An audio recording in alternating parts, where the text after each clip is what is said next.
Good morning, everybody. A very warm welcome to all of you around the world to the Oxford debate. I hope you can see and hear me well, and I hope you're well wherever you are. First of all, I would like to thank sincerely to all of you for making a real difference in the field of academia, despite all the odds and all the challenges that we've been facing for the past year. And this deserves the highest awards, and some of you will be receiving those later on during the course of today's proceedings. I would like to say a few words about the Oxford debate and the Academic Union. The Academic Union is a global organization based in the United Kingdom, in Oxford, where we normally have our events at the historical town hall as well as at our academic lounge. However, because of the pandemics, we have to do it remotely, and I appreciate very much that you've gone through a little bit more effort to deal with technology that we know sometimes works, sometimes doesn't, but I can see a great turnout today.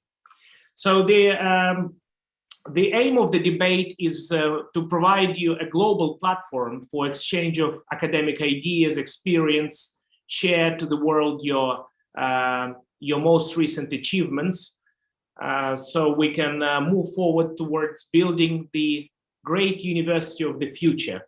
A few facts about the debate. As I said, we normally hold it in Oxford. And we've done already over 100 of events since we first initiated the Academic Union back in 2006. The Academic Union now consists, and I'm very pleased to say, of over 150 universities from 50 different countries. We play an active role in the nations, providing advice on accessible education throughout the world. We also set up faculties for various international institutions at the heart of academia in the UK, in Oxford, at our hometown.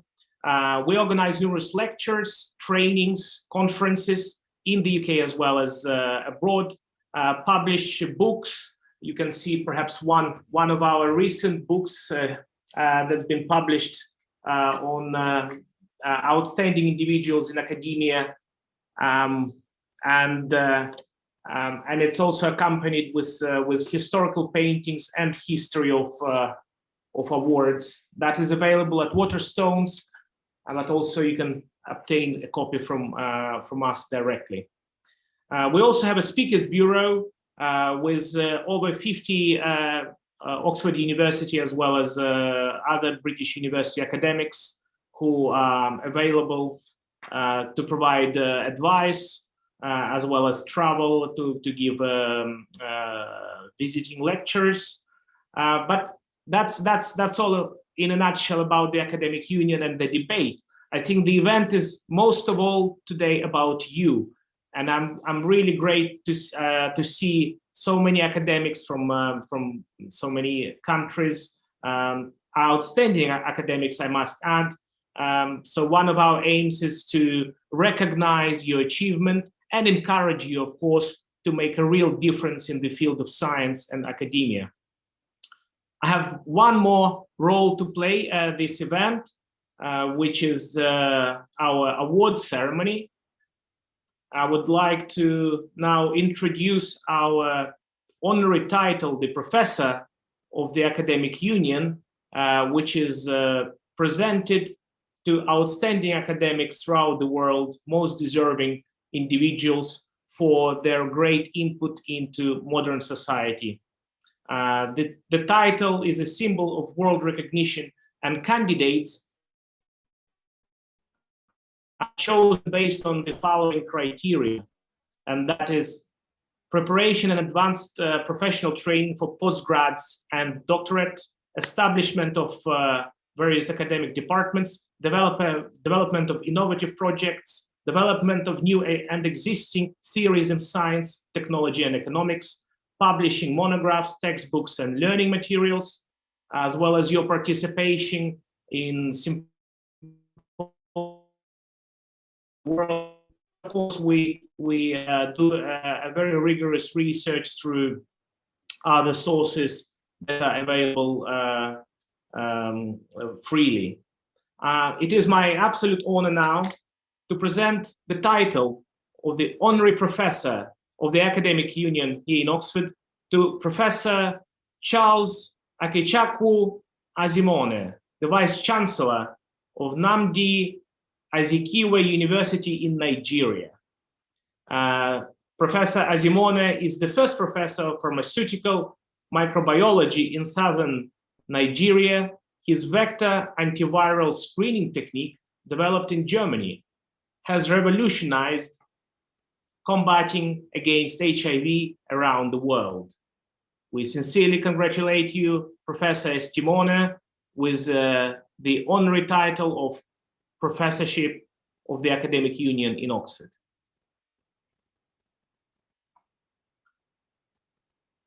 I would like to move on to our next distinguished academic, Dr. Mamad Msegi Gigo. I apologize for my pronunciation. Msimi Higo, the Vice Chancellor of Kampala International University from Uganda, who's been doing a wonderful job in academia, advancing studies and he's developing his university in Uganda. We're very much pleased, sir, to grant you the honorary title of professorship. That gives a lot more opportunities, I hope, for you to, on your path to advancing education in Uganda and around the world. I'm now pleased to announce and grant you the honorary professorship title for the of the Academic Union. Our next nomination is the name in science. Yes, I would like to say just a few words more about Dr. Msegi Migo. He serves as the Uganda country representative and executive council member to Islamic World Education, Scientific and Cultural Organization, and is a member to the working group of Uganda National Council for Higher Education and Quality Assurance in Institutions of Higher Learning. He is also a founder and board member of trustees of Union of Muslim Professionals of Uganda and a member to many voluntarily and charitable local and national organizations. Therefore, congratulations to you again. And now we can move on to our next nomination, the name Science and Education Award, which is presented for achievements in the field of science and education. This honorary title and award is presented to Professor Charles Azimone, the Vice Chancellor of Nnamdi Azikiwe University in Nigeria. Congratulations, sir. Thank you very much. It is a well-deserved award. We are very proud of your achievements, and I sincerely wish you much success in your future endeavors. Thank you, my pleasure. I appreciate.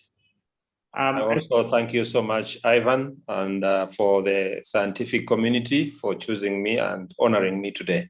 Thank you. Wonderful. That's wonderful. Congratulations to you again, and I hope to see you one day in Oxford. Sure. Let's say this was just a preliminary introduction, and we all look forward to your wonderful during the course of today, but I really hope that you can come to one of our live events in the UK. This brings us to the end of the award ceremony. However, it is a start of the debate, and I would like to now introduce to you Dr. Rami Al-Hadithi, who is a Global Education Career Center visiting professor. He is also a member of the Academic Union Council Board for Innovative Projects. And may I add, he is a friend of the Academic Union for many, many years. I would like to also just to say a few, really give you a bit more the gist of what Dr. Rami has done in his life. He's an international award-winning professor of industrial technology and operations management, whose solid outstanding of business administration is in an engineering context, passion for learning, and consultative leadership style are driving forces behind the progressive, successful, over 29 years career.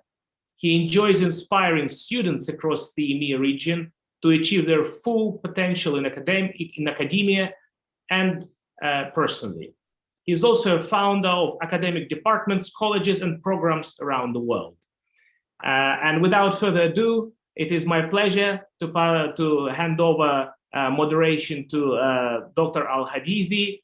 I wish you all a very successful debate. I hope you gather a lot more ideas from one another, share experience and knowledge, and enjoy the debate from contributions from all of participants.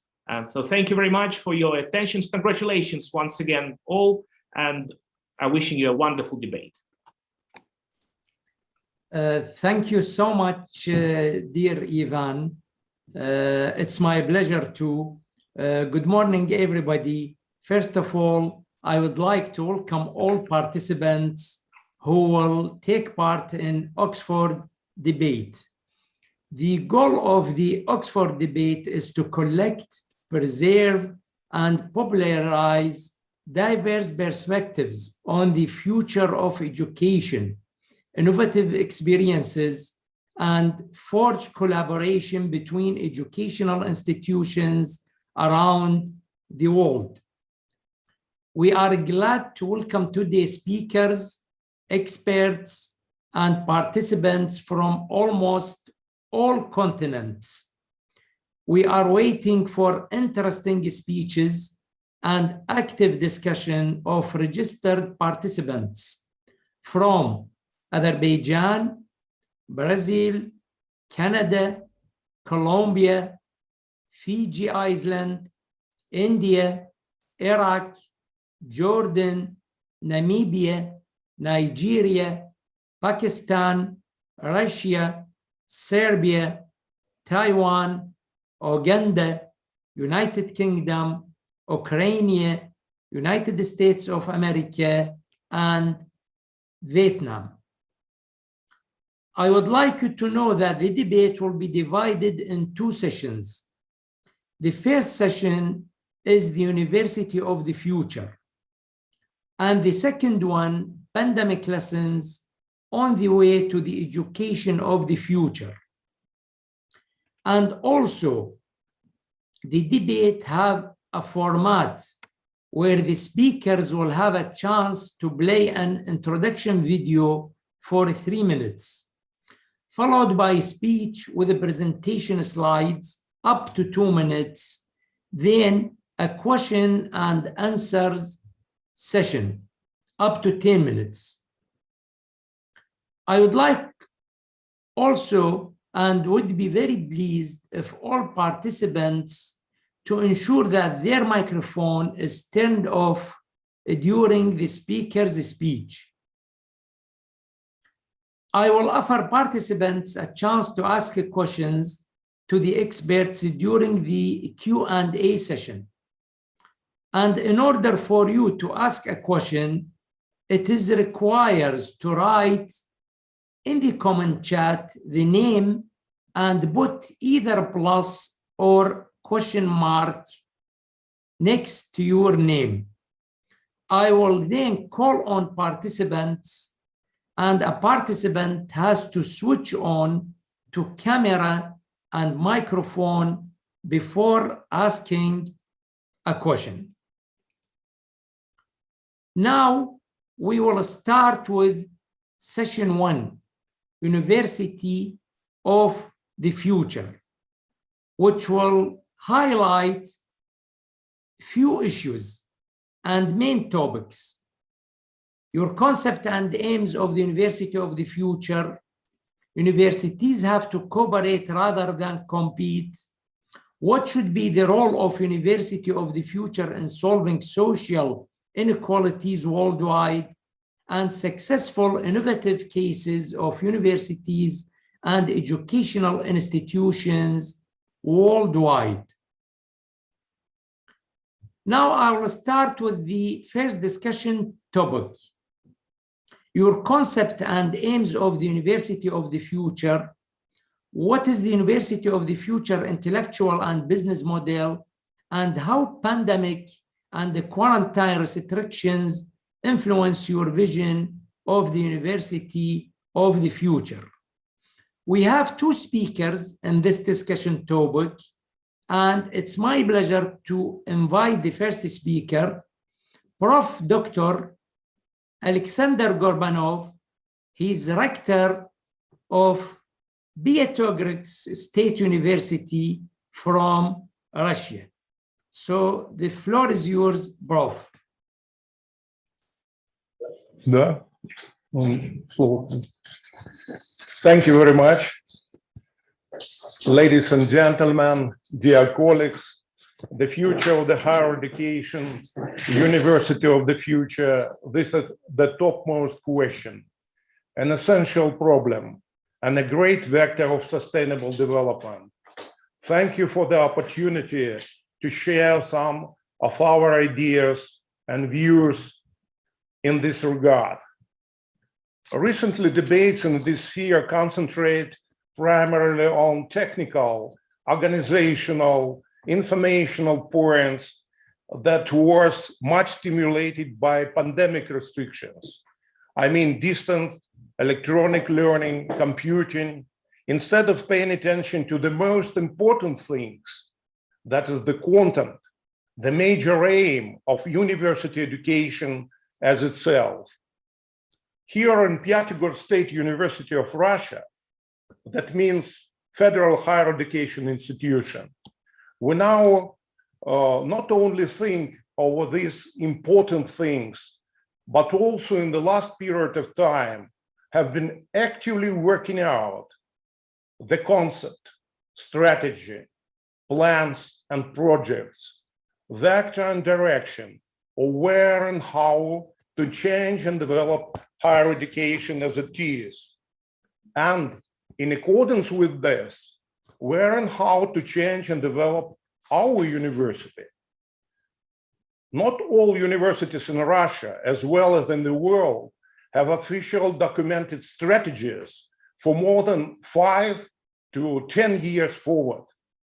We have in Pyatigorsk State University the strategy up to 2050, so for 30 years ahead, was adopted at the conference of the university staff members and representatives of students 2 years ago in 2019, in the year of the 80th anniversary of Pyatigorsk University. What are the main idea, basic concept and vector of our university strategy 2050? This is the permanent creativity and self-improvement. Even earlier, 15 years ago, since 2006, we took in our university the track of its transferring from the traditional type of the university to the newest type of the university, which is the creative, innovative, or transformational type. This is the type, the model of the university change, development, and improvement that never ends, never stops in its process. In the university of these types, traditions and innovations always are mutually connected and inseparable. Thereafter, since 2013, in order to strengthen and develop the whole entire creative innovative climate in Piatigorsk State University, we provided all our students on all levels of qualifications and all majors with the possibility to go through additional education program, management of innovations and social transformations, and to get additional qualification and additional diploma in the sphere of technological and social innovations.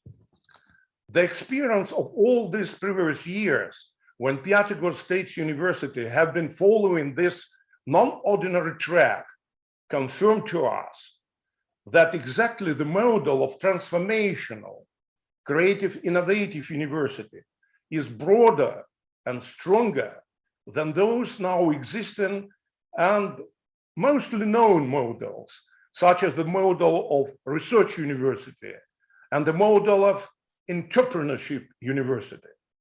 Let us compare. University of research type concentrate of scientific projects on research and development, and herein has boundaries of its model frame.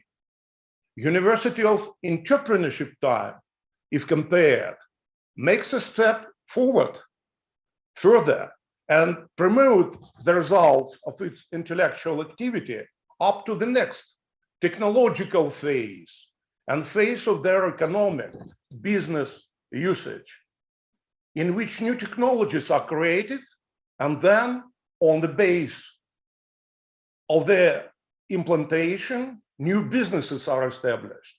So here we have the model frame with boundaries of technologically oriented and business oriented university.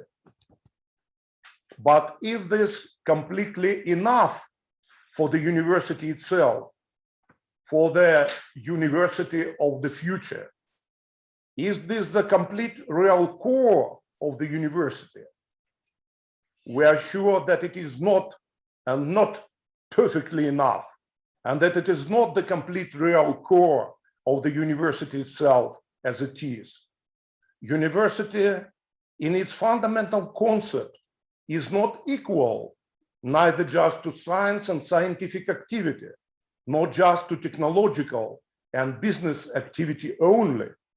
University of itself is a really outstanding system and structure of all existed and being able to exist in the social world, because university fundamental is a very unique way of organization, concentration, and accumulation of intellectual, mental, moral, and practical activity. University is a very, very unique system and structure, not only in creating new ideas, but also in creating culture itself and transferring it to new generations. That's why it's so important to construct, sustain, and develop in the university the creative, innovative atmosphere.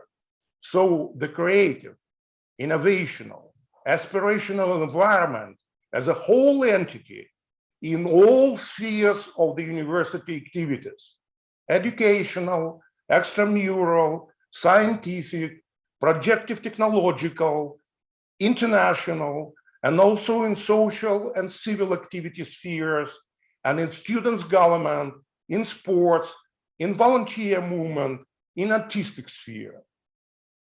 University, as we see it, as a very specific, unique socioeconomic and socio-cultural structure, is entitled to shape up its graduate not only as a domain professional, but also as an entirely integral, comprehensive personality with critical, constructive, and positively transformative thinking. The university, and our Piatigorsk State University demonstrates it, is a structure forming positive models of behavior, of communication strategies, of mutual understanding, of cooperation and friendship, of respect to other nationalities, religions, and cultures, of how to connect, striving to keep in harmony traditions and innovations. Therefore, the university is not only a school of studies, of science, of technology. University, as we see it, is also a way of life, style of life, and life which is really positive, creative, interesting, proactive, improving.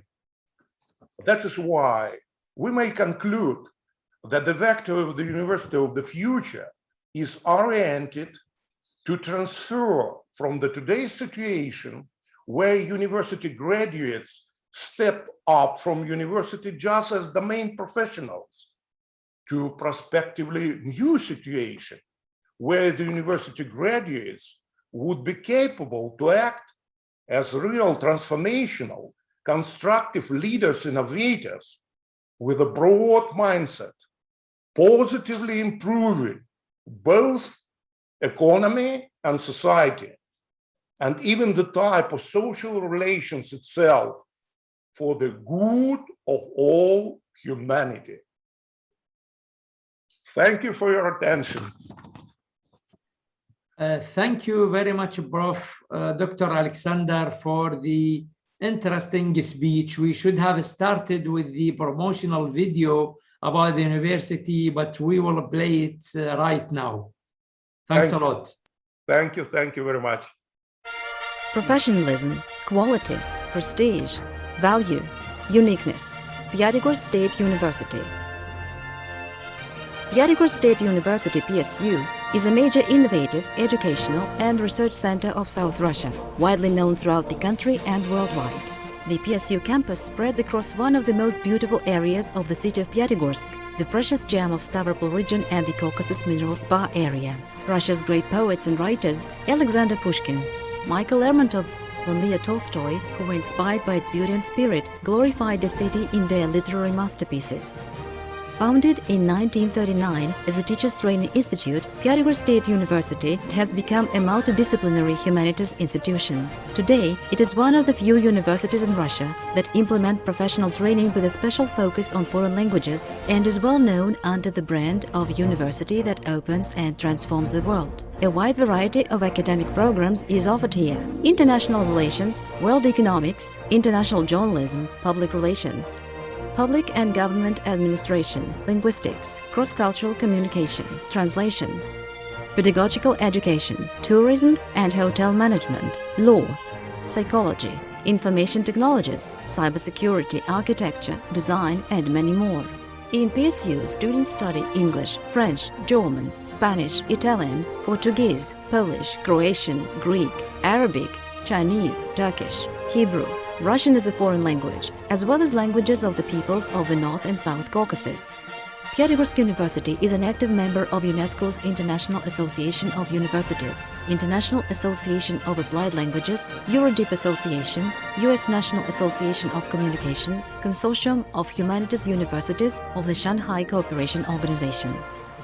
Today, about 5,000 undergraduates, postgraduates and trainees from all regions of Russia and 38 foreign countries study at the institutes and schools of the university. There are 5 research institutes, 17 research and educational centers and laboratories, 26 basic scientific schools, 33 departments, dissertation boards for philology, political science and international relations. Students have at their disposal a library with a stock of over 850,000 volumes, computer and media classrooms, a fully equipped TV studio, functioning as a professional internship platform and also used to produce video presentations and news releases for the local and regional TV channels. The university publishes 11 scientific research and literary journals. PSU is Outstanding Center of Linguistic and Cultural Diversity, a peace promotion center, and a center for cooperation between the state and the civil society. PSU is a university with traditions that have been developed for decades. Moreover, it's not just a university, it's a way of life.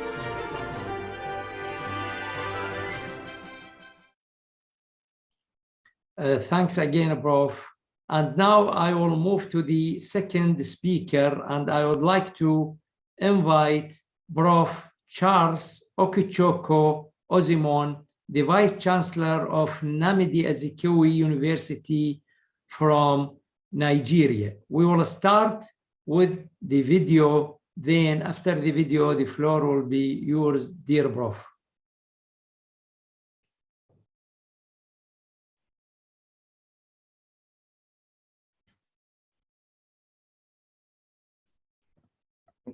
I wouldn't want to play I wouldn't want to play the video. I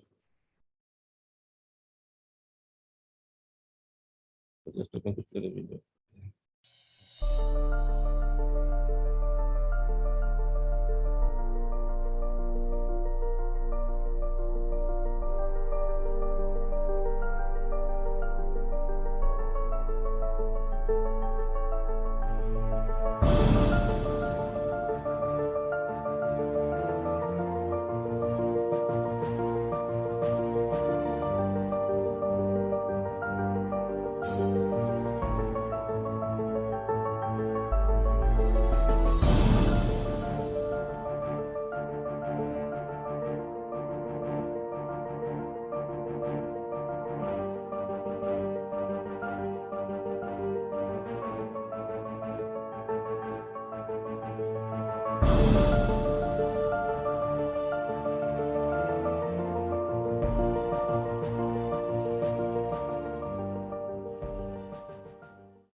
Okay, Prof. Yeah, thank you.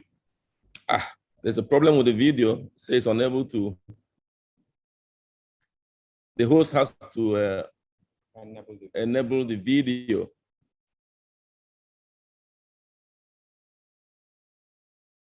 Hello? The host has to enable the video. Okay.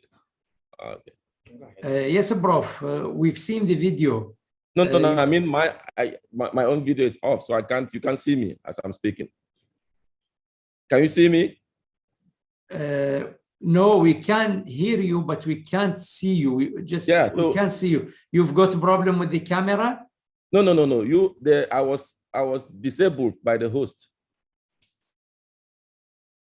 I was disabled by the host.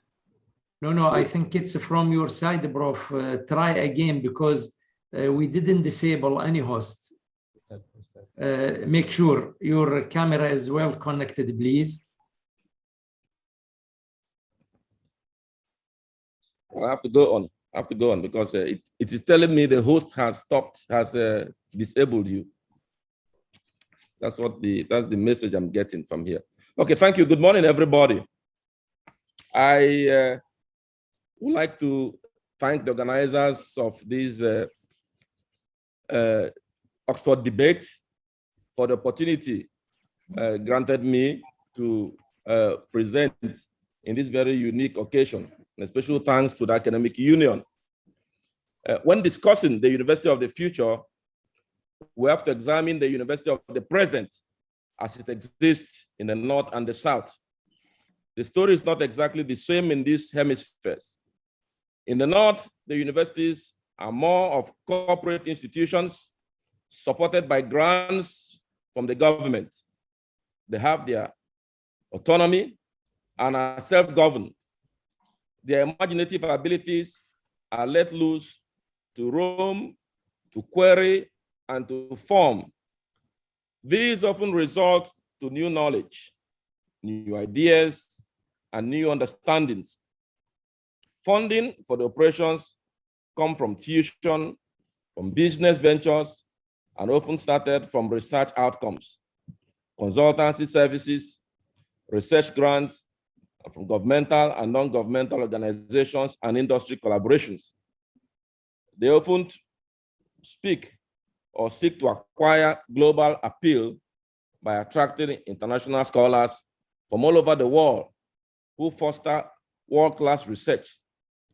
And this results in international collaborations that allows the players to implement more complex research. The success in research is one of the major factors used in global ranking of the institutions. The higher the ranking, the more the global appeal and more money they can make from students.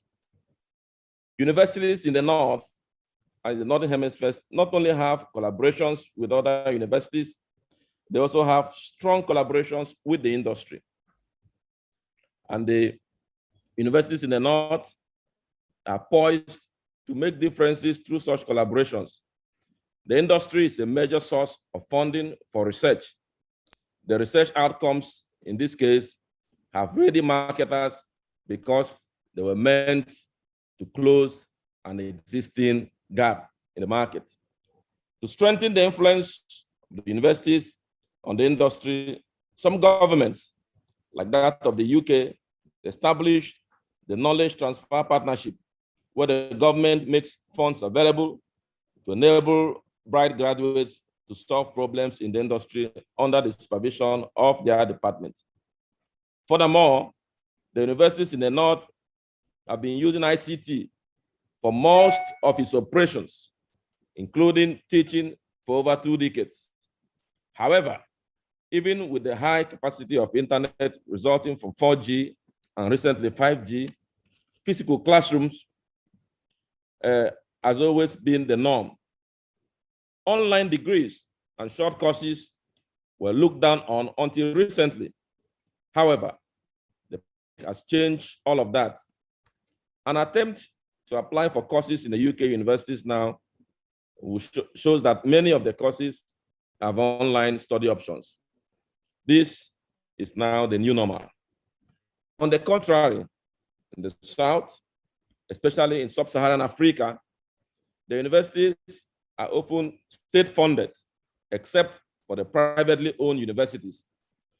Unfortunately, only a few of the privately owned universities can measure up to do better than even the poorly funded public universities. Most are merely business ventures. In Nigeria, for instance, tuition is almost non-existent in public universities, and yet the government does not give enough funding for operation and research. Often, the available research funding comes from one government institutions where the value of different grants have not been reviewed for over 1 decade now. It is therefore often difficult to carry out basic research. To carry out contemporary research, one has to travel to the North, that is to the Northern Hemisphere, or collaborate with some universities, maybe in South Africa, often with one's own funding.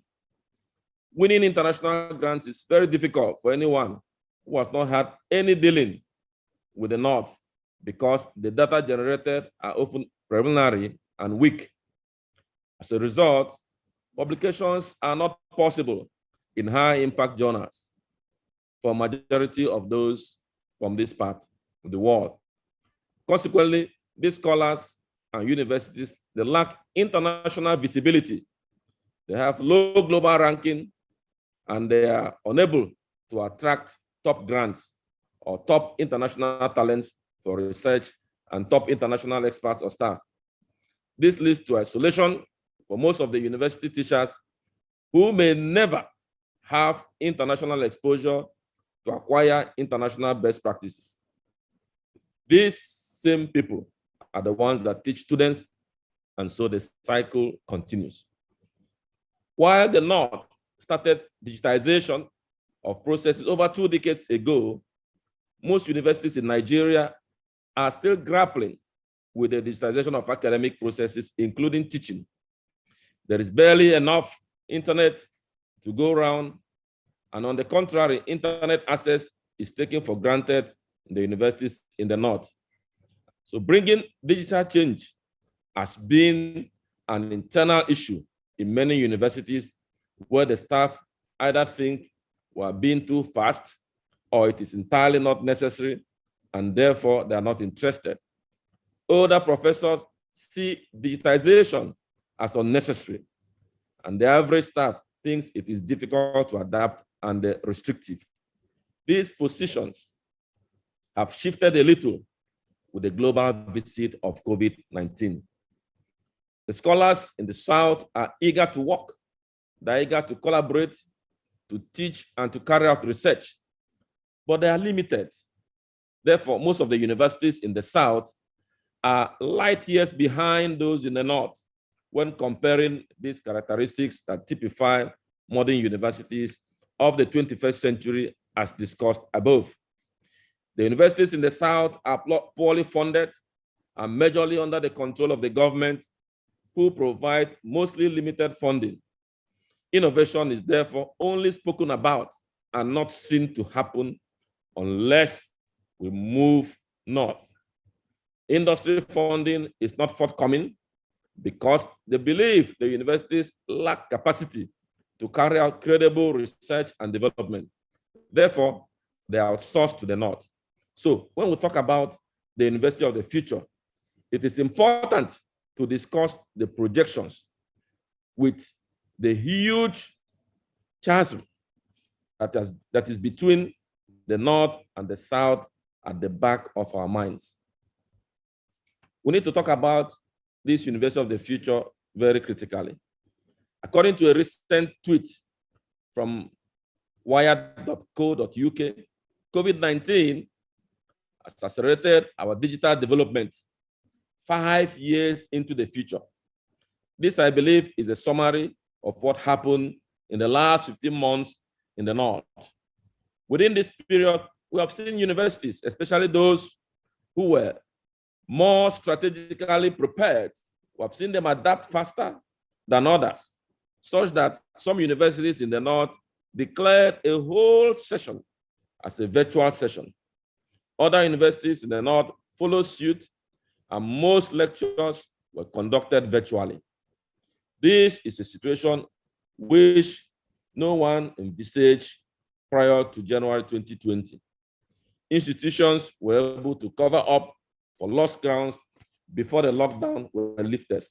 In the South, unfortunately, most of the universities were shut down entirely, or they flouted the pandemic rules to conduct face-to-face lectures as soon as the lockdowns were eased enough for students to travel. Some of the universities either lost 2 sessions or rushed through the sessions to avoid losing a second session after losing an entire year to lockdown. The pandemic ended up widening the gap between the North and the South. Why it is now very common to see on postgraduate application portals of most universities in the North options for online studies of courses which were hitherto entirely on campus. Most universities in the South are still struggling to adapt to the use of online video apps and learning management systems to enable them to teach students virtually. The South will have to get to where the North is before they can talk about the impending future, because the impending University of the Future is largely electronic and virtual. And down here, most universities lack the infrastructural investment to get ready for the future. This is what I see in the University of the Future. It may not be popular with some disciplines, such as business and financial studies, that do not require extensive laboratory structures. Those disciplines that were added into the university curriculum in the early 20th century may end up being online courses with a hybrid of online and on-campus delivery where necessary. Some universities are already offering these as optional online courses. ICT-related courses are also in this group.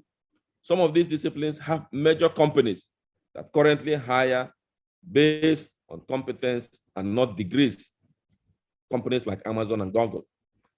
What is quickly emerging in the online space is where practitioners are used as teachers for short courses, which fast-track the learning process. Majority of these online spaces are anchored by the universities in the North, such as Oxford, Harvard, MIT, University of Washington, etc. This has enabled access to knowledge and skills group in different financial categories. This method is similar to the Igbo apprenticeship system in Nigeria. I come from the southeastern part where we are Igbos. In this apprenticeship system, the apprentice is subjected to a system of learning business by internship that lasts between 5 to 7 years without going through any formal university education. We see this as one option that may work in our own system. This system is only suitable for businesses and arts, but the approaching virtual aspects of universities will not take care of the experimental part of intellectual inquiry that accompany science and technology disciplines. Therefore, like we started in the beginning in Germany, we may have universities that must do things online except research requiring experimental validation sciences like sciences are taken up. I must have to say that virtual reality and simulation technology will take up some part of scientific demonstration in the near future. Demonstrations in medicine and surgery and other science courses have been via simulation versions. And this is very common these days. We see a lot of teachings in medicine being done via simulation. Already, a major part of drug discovery is carried out reliably using computer-aided drug design, which hastens drug discovery processes. With further improvement in electronics, artificial intelligence, and machine learning, time shall come when every experimental process can be carried out and validated virtually. When that time comes, the university of the future will become entirely a virtual enterprise. That time may not be too far in the future. Until then, we'll continue to have a hybrid version with different ratios of virtual and on-campus university for different types of courses. Now, if the gap between the North and the South is allowed to continue to widen, the components of Sustainable Development Goal number 4, which seeks to ensure universal access to quality higher education, will never be achieved. There is need for the universities in the North to extend a longer hand of fellowship to universities in the South by way of collaboration, mentorship, and training. Funding for the universities from the industries, from agencies, from tuitions and government has proven to be effective in the North. However, if higher tuition in the North becomes the norm in public schools in the South, the universities will be left for a few. Funding for the universities by the industry, governmental and non-governmental agencies will help to achieve Sustainable Development Goal number 4 as it pertains universal access to education and going forward. And this is what we prescribe for universities here in the South. I want to thank you for your attention and I apologize profusely for the error in the video coverage. Thank you again. Thank you very much, Bro, for the interesting presentation. Now we have a questions and answers sessions. Just to remind you, because I can't see any names in the chat box with either plus or question mark. So if anybody wants a question, please put your name in the chat box with either plus or question mark, and we will call you.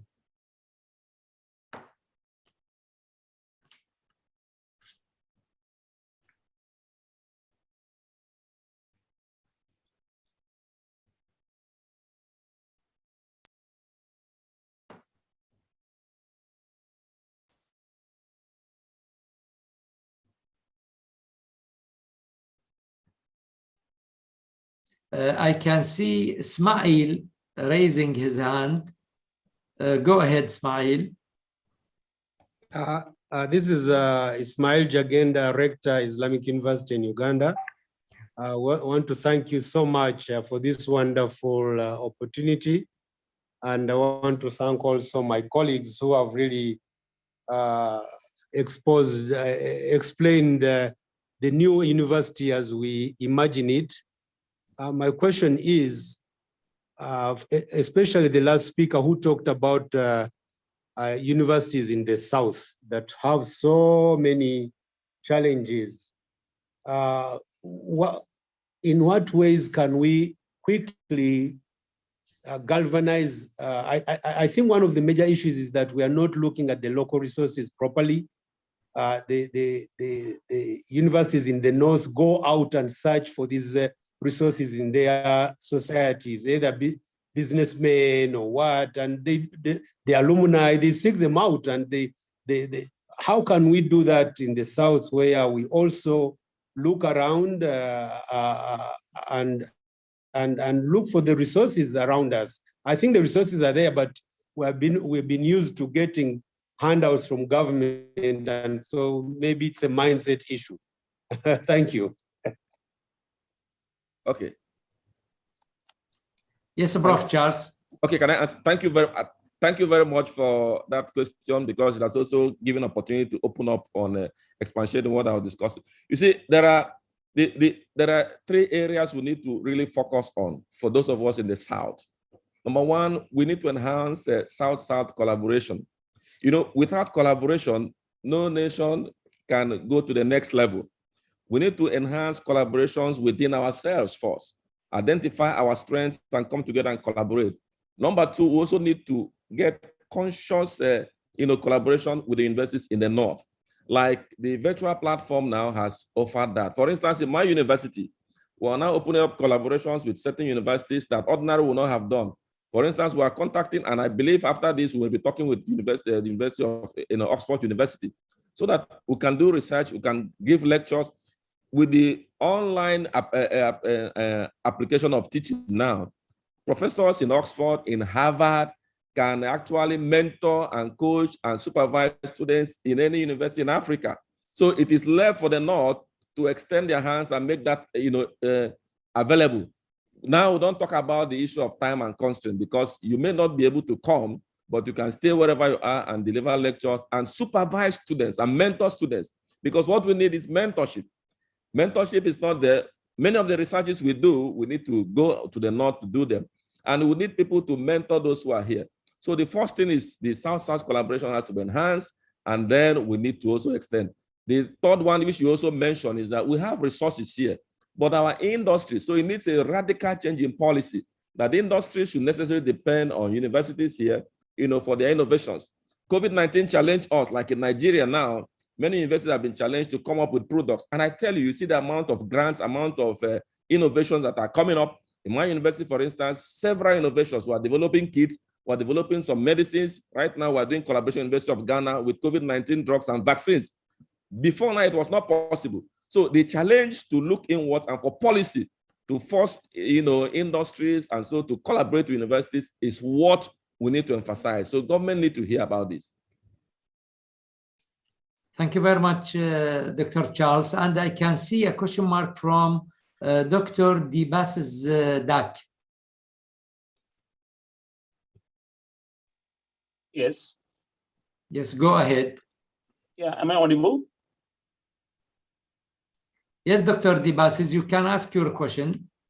Yeah. First of all, I would like to thank you for the organizations to accommodate us with this wonderful event. And I'd like to congratulate to all the participants for being with this auspicious occasion. My questions to the first speaker specifically, that the United Nations has set 17 goals for the sustainable development. So being an academician and being the part of an academic institute, what should be the take-home message or the guidelines that an university should follow for sustainable development, especially the keeping in mind for the global and local issues. So if you could put some light on that, so it'd be great for me. Is this a Thank question for Prof. Alexander? Please specify to whom Yeah, you the direct. first speaker, yeah, Professor Alexander. Yes, Yeah. Prof. Alexander, please. Yeah.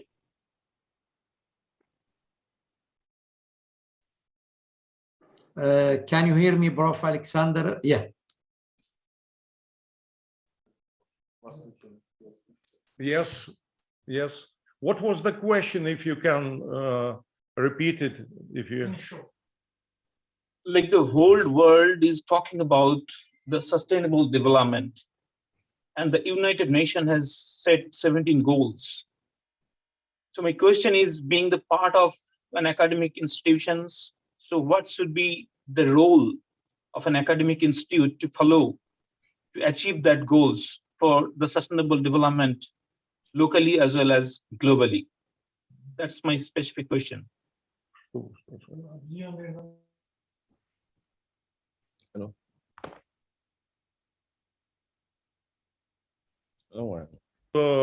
We know this aim which was put by the United Nations Organization, and our opinion is that the role of the universities is very high, very important in this, because as I said before, the universities are very outstanding systems and structures which are able to concentrate energy of people, especially of the young people. And that's why all our graduates, they will be able to improve the society all over the world and to outcome from present situation. They will carry out the ideas of the United Nations Organization of Sustainable Development. Thank you very much, Prof. Alexander. Now, Prof. Pradipta have another question, and please specify to whom you direct your question. Yes, yes. Thank you for giving me the opportunity to share my question with you. My question is to first speaker, Professor Alexander. And sir, you have nicely pointed out that the role of an institution should not only be to create the knowledge, but also to a good culture, entrepreneurship that will be infused to the current generation. So my question is that whether the institutions of higher education should give, I think it's the time to give much more emphasis or to take proactive role in promoting a social entrepreneurship, solidarity, to proceed in a much better way. That's we could all realize the need of the hour at the present time. So would you kindly share some of your opinion regarding this? Yes, Prof. Alexander. Did you hear the question? You see, we hear the question, but the connection is not so good. That's why some information drops down. If I have not able to get the core of the question. Yes, sir. Actually, my question is that whether the universities should play a more proactive role in promoting obviously entrepreneurship, but much more on a social entrepreneurship and a sense of solidarity among the institutions to proceed in a much better way. Social entrepreneurship that you have mentioned in your speech, that apart from creating knowledge, the university should place emphasis on developing good culture, developing the entrepreneurship capability. So I think the prof is asking about the culture and the entrepreneurship and Yes, the yes, sir. role of your university in this issue, in addition to the knowledge you give to students. And also, sir, for promoting solidarity among the universities to build a good research environment, learning environment. Prof, can I suggest to you write the question in the chat, because it seems the connection is bad some places. So while you write the question, Prof. Alexander will look at it. And now I invite Akansha for her question as well. And I don't know to whom she's directing the question. Thank If you. you can write it down, please. Yeah. Thank you for your help. Thank you so much for very insightful speeches. My question is not specific to any speaker. Whoever wants to address it, I'll be very happy to know. So the question is in continuation with the first question that was asked after the session. I hope my voice is not breaking. I think I will let Prof. Charles answer this question while Prof. Alexander look at the chat box. Yeah. Okay. Go ahead. So, the question is again about, we're talking about expanding horizons. We're talking about technical advancements in the University of Future. One pertinent point and question is we need funds for that. And yes, there are sources using which university can generate its own funds, such as from students, from research projects, from consultancy projects, but universities are being able to attract consultancy projects. Could you suggest a way of attracting more consultancy-based work and collaborating in a more convenient manner? I mean, how can government or industry chip in and help convenient collaboration of industry, academia for generation of more funds so that it may lead to technical advancements in the university? Thank you. That's my question. Okay. Thank you. Thank you very much. Your question is very, very clear. I'll answer the question by citing an example of what we have done here in my university, where I'm the president. So we have what we call public-private partnership model, because investors and businessmen, entrepreneurs all over, they are interested in what to give them returns or return on investment. So we have created the avenue in my university, and that also helps us, to generate funds for running the university and for implementing some of the policies we're interested in. So it is generally under the broad head of public-private partnership. For instance, through public-private partnership, we have established a dam. We are trying to establish a dam that will provide water for the entire university, and that we can also produce water that we can sell, bottled water. We have also used that we're also trying to use that to generate electricity.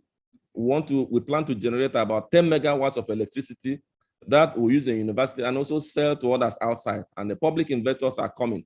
We also have public-private partnership for development of accommodation for staff and for students. Hostel, people pay for hostel, whether students, local students or international students. And so we have attracted investors who are coming to build and then operate that process, and they will make money from that. We have public-private partnership for university farms. We have large farms that is where we have investors that are going to invest close to $1 billion to generate farm, animal husbandry and food crops and other things of that nature. So generally it's broadly under this public-private partnership. We also have transportation scheme run by public-private for internal campus network transportation. It's run by private investor, but we have a model where they come in and get. So I think the suggestion for us here, and which is working for us very well, is to engage in public-private partnership. It's a bit very tricky and it's very time-consuming, but you must be able to articulate your proposal and have a proper business model.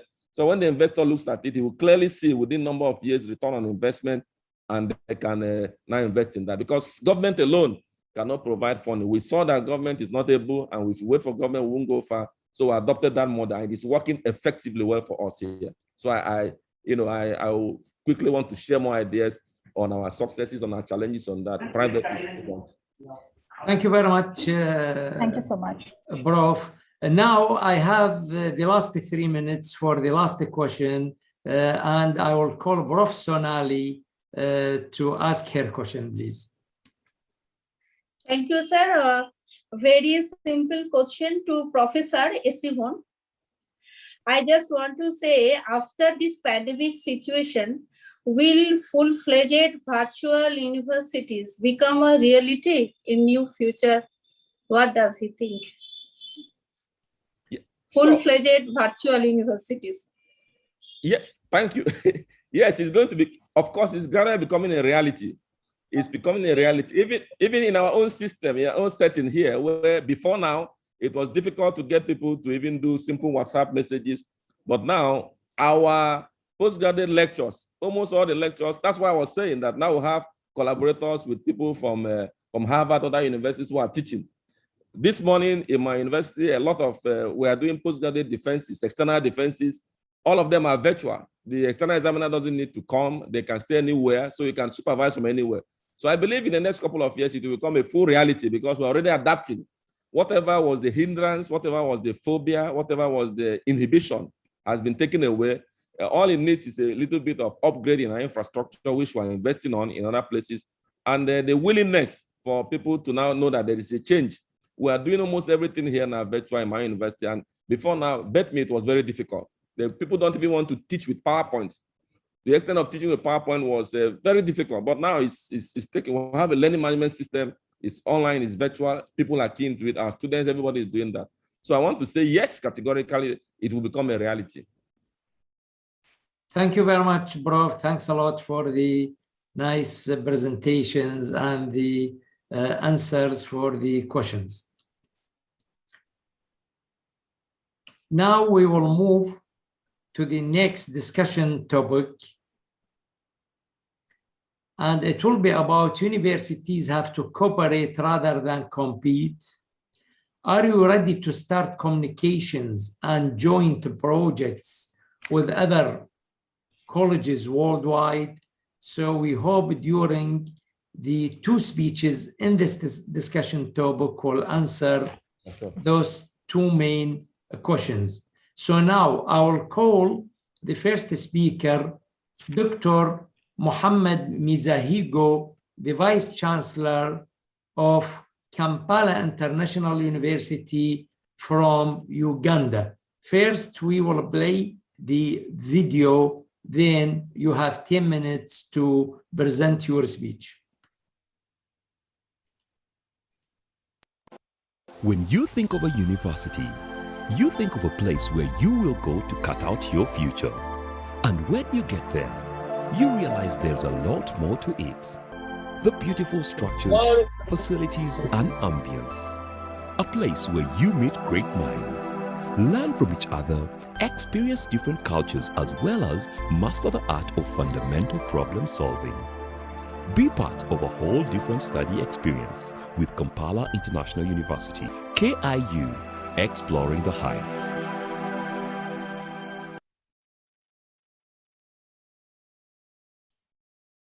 Okay, Prof. Muhammad. Thank you so much. If you can allow me to share screen. Can you allow me to share the screen? Yes, Prof, you can share. Okay. Allow me, because it is requesting that you enable me, please.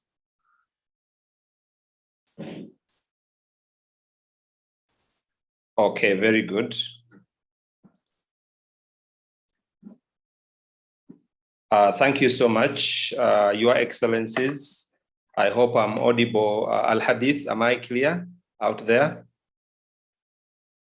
Yes, sir, you're audible. Okay, thank you so much. Ladies and gentlemen, first of all, I would like to take this opportunity to give this talk with the understanding that I'm accepting this honorary professorship from the Academic Union. I really, really appreciate, and I want to put my discussion in context of the University of the Future. Honorable participants globally, I want to say I'm privileged because I'm making this presentation having had some very exciting and provocative talk by the two professors, one from Nandi Azikiwe and our colleague from Russia. I wish to say that I pledge that this honor that has been bestowed upon me today by the Academic Union will be protected, and I really salute the Academic Union. I also thank my university, Kampala International University, all the people, Professor Francisca, who is in the attendance, Professor Miriam, and the entire team, my staff members and colleagues who are listening. I wish to say, definitely, we are looking at a university from a perspective of history. According to the British, a university was an institution that awarded degrees, their own degrees. And a university represented a collection of a community of scholars and persons of high level of intellect. It brings men and women together who together create knowledge. We have the traditional fields and specializations. We also have, because of the global trends, we have disciplines that have emerged as a result of the global need. And so, according to my understanding, what I want to share with you is the fact that a university is a source of knowledge and a place where we have a power of professions. Over the past decades, a university has actually been redefining itself. And we know from its roots, it's from the Latin word universitas, which means totality. So you would expect that a university should be able to provide all-round training, skilling, competences, and connectivity. The university of the past was seen as a place for a selected few. Going to university was a privilege and very highly merit-based. Ladies and gentlemen, we shouldn't forget that already the population has expanded. There is massification of education institutions, and therefore, over time, universities have had to be redefined if there are places that are supposed to address global changes beyond the ordinary awards, giving of awards and being prestigious. My topic is looking at, do we need to cooperate or compete? I want to thank the people who asked the questions. I think cooperation is inevitable. It's no longer a choice. We have to build bridges. There are differences in society, infrastructure, the technical systems, the fragility of different places of the world. And so in the globalization context, universities have got to cooperate. And we are so lucky and so unfortunate at the same time, lucky in the way that we are in the fourth industrial revolution, where we are in the digital era, where we can take advantage. We can actually exploit existing opportunities so that we are able, as universities, to cooperate. Competition can only be good if it promotes the elevation of those that are lagging behind. Now, the key thing for me, for cooperation, amidst globalization and internationalization, is efficient, effective, and transparent communication. In the world of competition, there is a lot of hide and seek. In the world of cooperation, there is plenty of transparency. And the digital era has actually enabled this. Imagine this function. I'm somewhere seated in Western Uganda, in East Africa, but being recognized from Oxford. This wouldn't have been imagined. Imagine the hustle. And so this platform that has been created amidst globalization is what we should take advantage of. My theory this afternoon to you, ladies and gentlemen listening, is look at the pillars of cooperation. Number one, there is an inevitable environment of internationalization. And the fundamental question is, how do we apply ICTs and data science in order to enhance the power of cooperation? We do have repositories of information and resources. Number two, we all acknowledge the university demographics. We are in different places, we have different capacities, we have different populations, our human resources vary, our level of advancement and innovation also vary. That's a pillar. If we recognize that as our second pillar, we will definitely define how we intend to cooperate. Number three, which is really a prelude to our existing situation caused by the pandemic, COVID-19 has actually showed the fragility of our institutions in crisis management. How ready are we? You know, even those who were not talking are now talking. Even those who were much more aimed at doing business, you know, in selling resources to institutions are now becoming philanthropic. You know, that's really a reality that has come to our midst. And therefore, I want to share what us at Kampala International University have actually done amidst this pandemic. We have established what we call the Virus Outbreak Data Network for Africa. And if you allow me, Mr. Al-Hadith, our chairperson, I will just get to a place where I would show you that the Vodafone Africa, with funding from Philips Foundation and Google and the commercial bank in the Dutch FMO, we've been able to increase access of information about health in order to predict the patterns of the pandemic. This for us has been an emerging scenario, and we are so glad that this can happen. We've been able to establish data points where we can now access information about the health in Africa and in Asia. And this is a clear evidence of how we can come together using data science, artificial intelligence, and the collaboration between North and South. I know Professor Charles has actually ably explained that. We have taken advantage of that and positioned ourselves. The second example is a very nice, very simple project where Kampala International University, working with partners in the North, have been able to actually develop a platform, an online platform, where we are going to increase access to the youth and women to develop employment skills. Look, we are working in Ethiopia, in Sudan, South Sudan, and also Somalia. And some of the courses that we are delivering online, which we are now in the final stages, working with Tilburg University, and also funding from our partners in the North and universities in the Netherlands, we've been able to develop this platform that is going to enable access to our people. So this is a model that we think, and it's being funded by NUFIC, which is a Dutch international funding agency from the government of the Netherlands. And this is a demonstration that even within the pandemic, we can take advantage of this. Now, ladies and gentlemen, what I want to propose in my talk is digital cooperation. We talk about signing MOUs. How many of you have got memorandum of understanding that are seated in the shelf? Yes, with digital cooperation, I mean, we should be looking at those who have and those who do not have. Let's look at the digital realities. Let's try to use ICT for development. We should all appreciate our system diversity. And putting all that together, we should be able to actually realize the advantages of digital cooperation.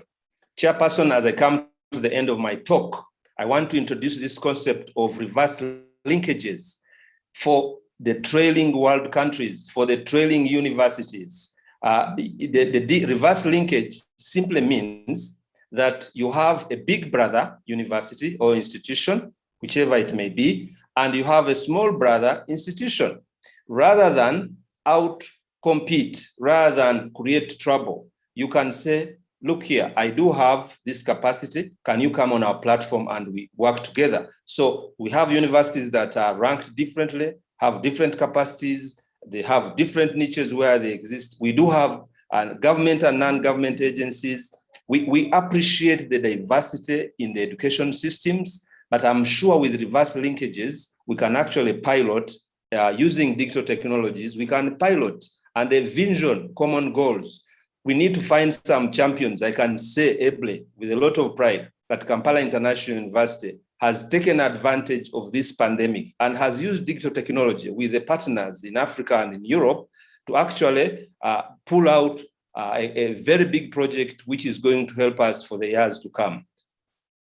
Way forward, I think we should apply data science. There is no way, we can't afford to have staff and systems that are not upgradable.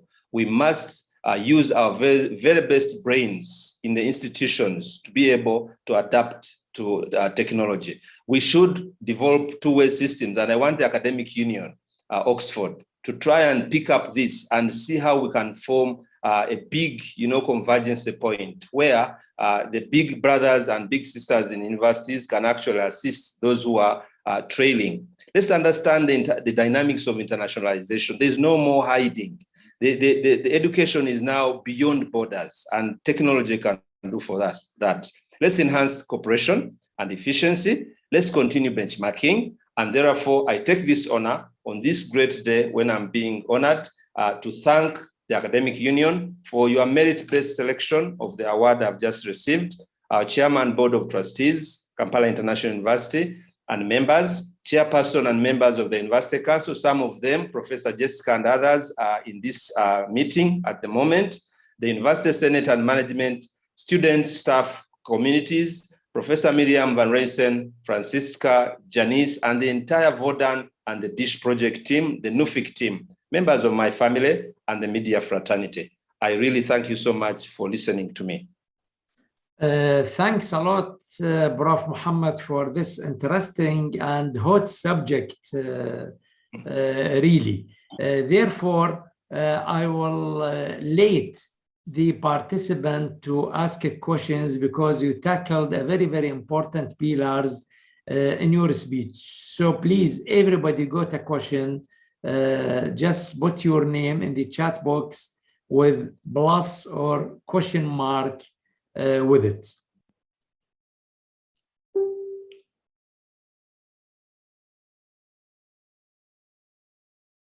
It is really interesting, especially when you tackle the activation of the MOUs, because there is a big problem, honestly, especially in some countries, signing a lot of MOUs, but it's not really activated as it should be, especially we are heading to the digital age and we are in the middle of the fourth industrial revolution now.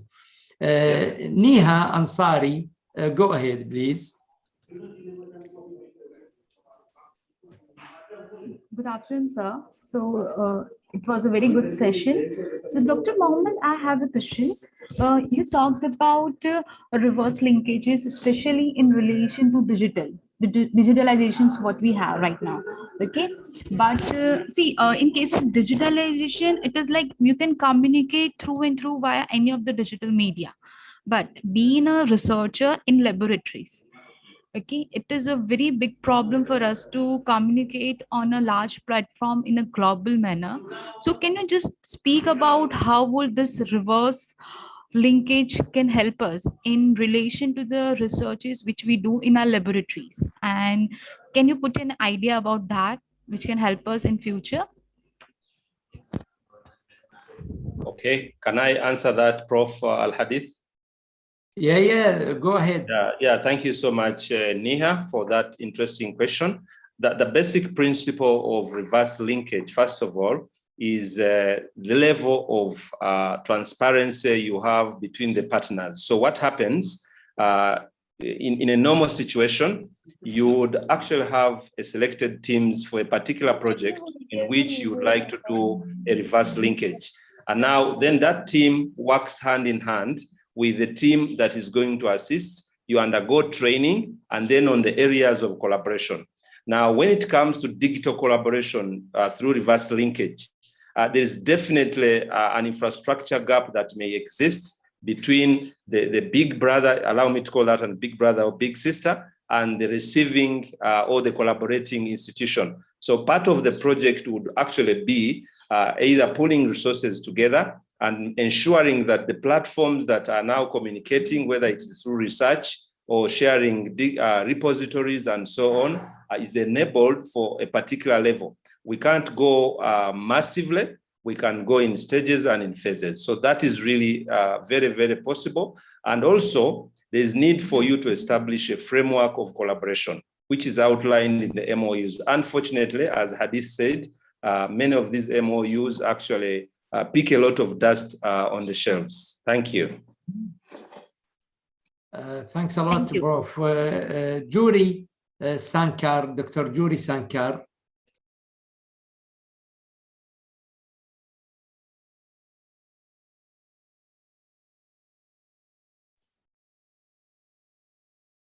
Go ahead, Dr. Jury. You are muted. Unmute yourself.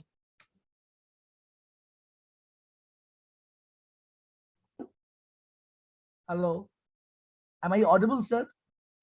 Yes, yes, doctor. Just raise the voice a little bit, please. Okay.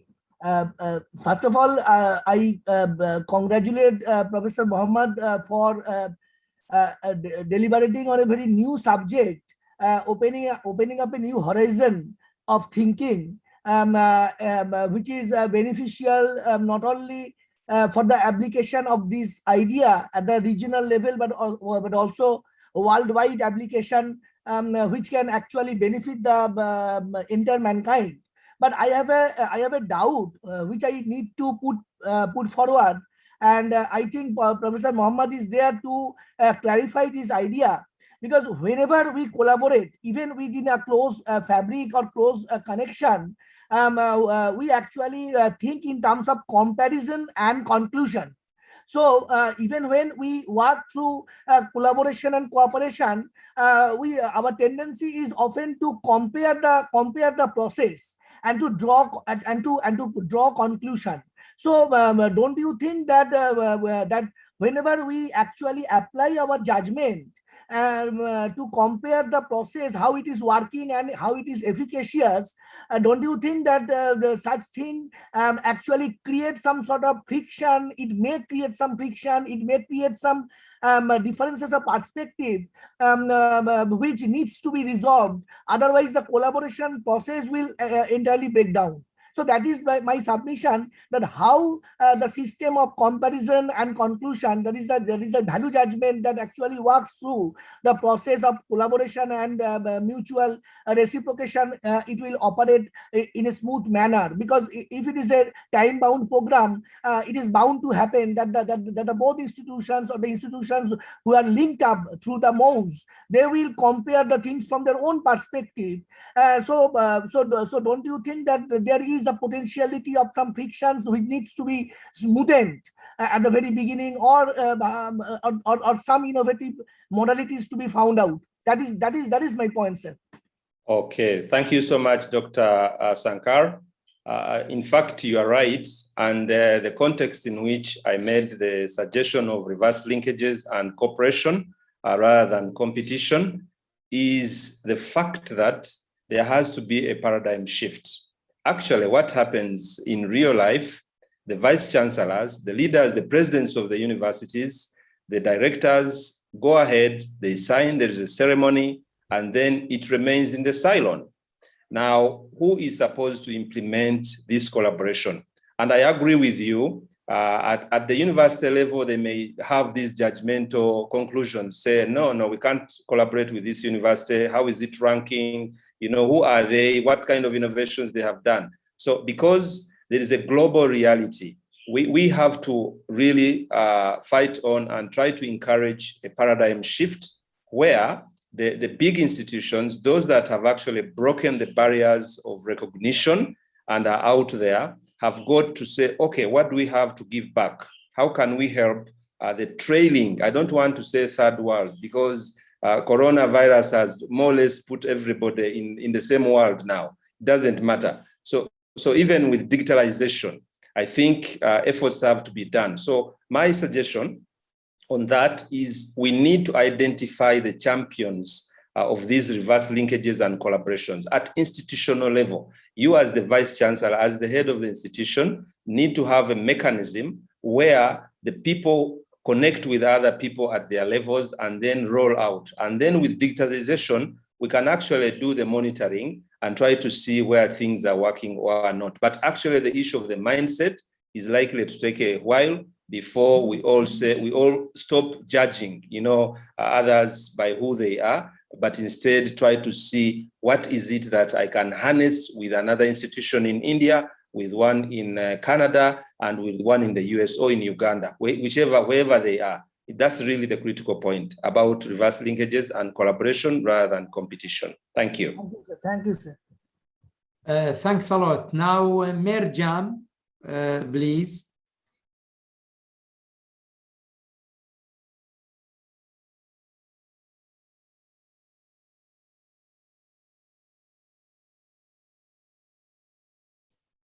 Mirjam, you can ask your question, please. Apologies, I was looking for my mute. That was a very inspiring session, Prof, and very interesting and important speeches. I wanted to ask the VC, Professor Mohammed, how he sees the role. He speaks of the mindset as a really critical issue for the reverse linkages. And my question is, how does trust play a role in establishing that? How important is the role of trust in relation to all other ways in which we manage cooperation between our institutions, sir? Thank you. Thank you so much, Professor Miriam from the University of Leiden, a good friend of mine and also a collaborator in very many aspects. Actually, the issue of trust underlies, it is the pillar, the greatest pillar in terms of collaborations. Now, trust is defined differently by different people. And in this case, I think, on my understanding, trust encompasses meeting of your partner obligations. That's number one.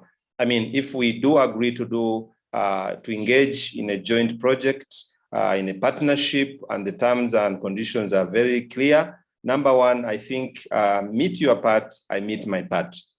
Secondly, we need to actually engage many more people. Trust means expanding your circle and believing in what colleagues can do within their means. And so I think for us as institutions of higher learning, as universities, in this globalized and internationalized world, we need to understand that trust can easily be built or it can easily be broken. And in fact, it also rotates around integrity. So you can't talk about trust without actually having integrity. So institutions that collaborate, that intend to collaborate, must ensure that they are dealing with matters of integrity, matters of trust, and meeting our responsibilities and obligations. And it's not straightforward.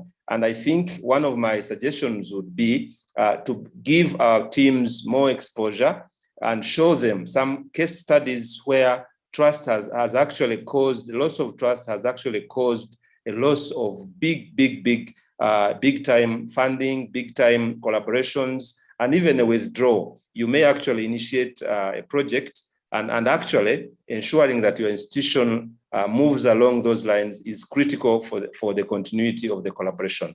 Thank you so much, Miriam. Thank you very much, Prof. I'm wondering if Prof. Muhammad Omar from Pakistan with us, because I think he lost the connection. So is Prof. Muhammad Omar with us?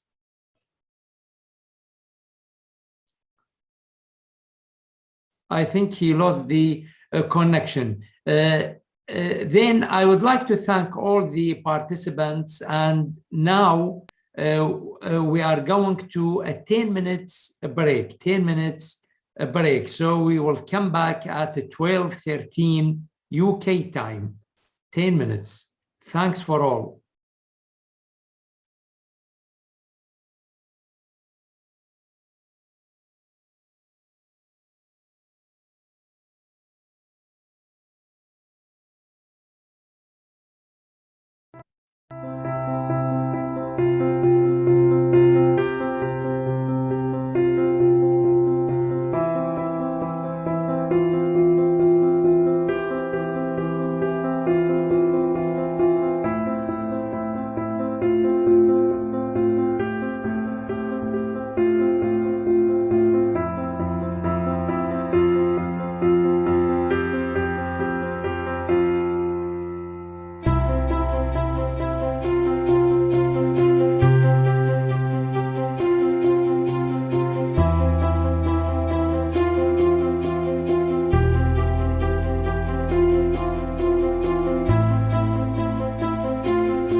Hi, everybody, back.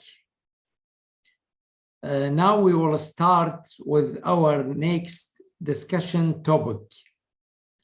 What should be the role of the university of the future in solving social inequalities worldwide? And I will invite the first speaker, Dr. Jamie Alberto Lil Afanador, the president of National Open and District University of Colombia, UNAD Colombia. We will start with a video about the university. Muy bien.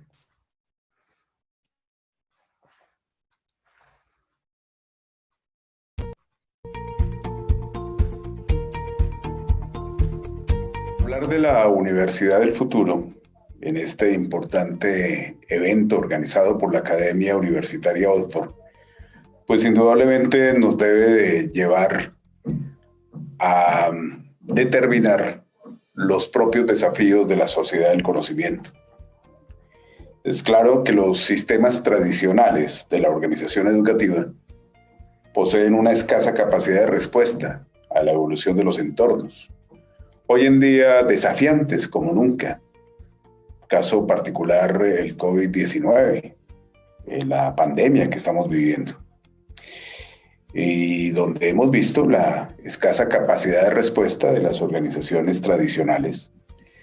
Y por supuesto es allí donde las universidades, en el caso de la Universidad Nacional Abierta y a Distancia de Colombia, pues no se han preparado para el COVID, porque desde el año 2004 venimos impulsando una gran oportunidad de transformación radical en lo que implica para nosotros instalar un cambio en toda la estructura de la universidad desde hace 18 años, con una concepción de un concepto denominado viabilidad sistémica.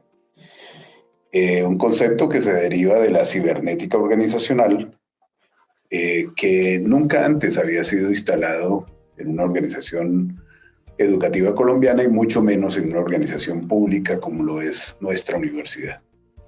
En el año 2004 esta universidad tenía 17.000 estudiantes, manejaba la modalidad de educación a distancia tradicional y por supuesto definía un escaso impacto en su propia naturaleza como educación a distancia.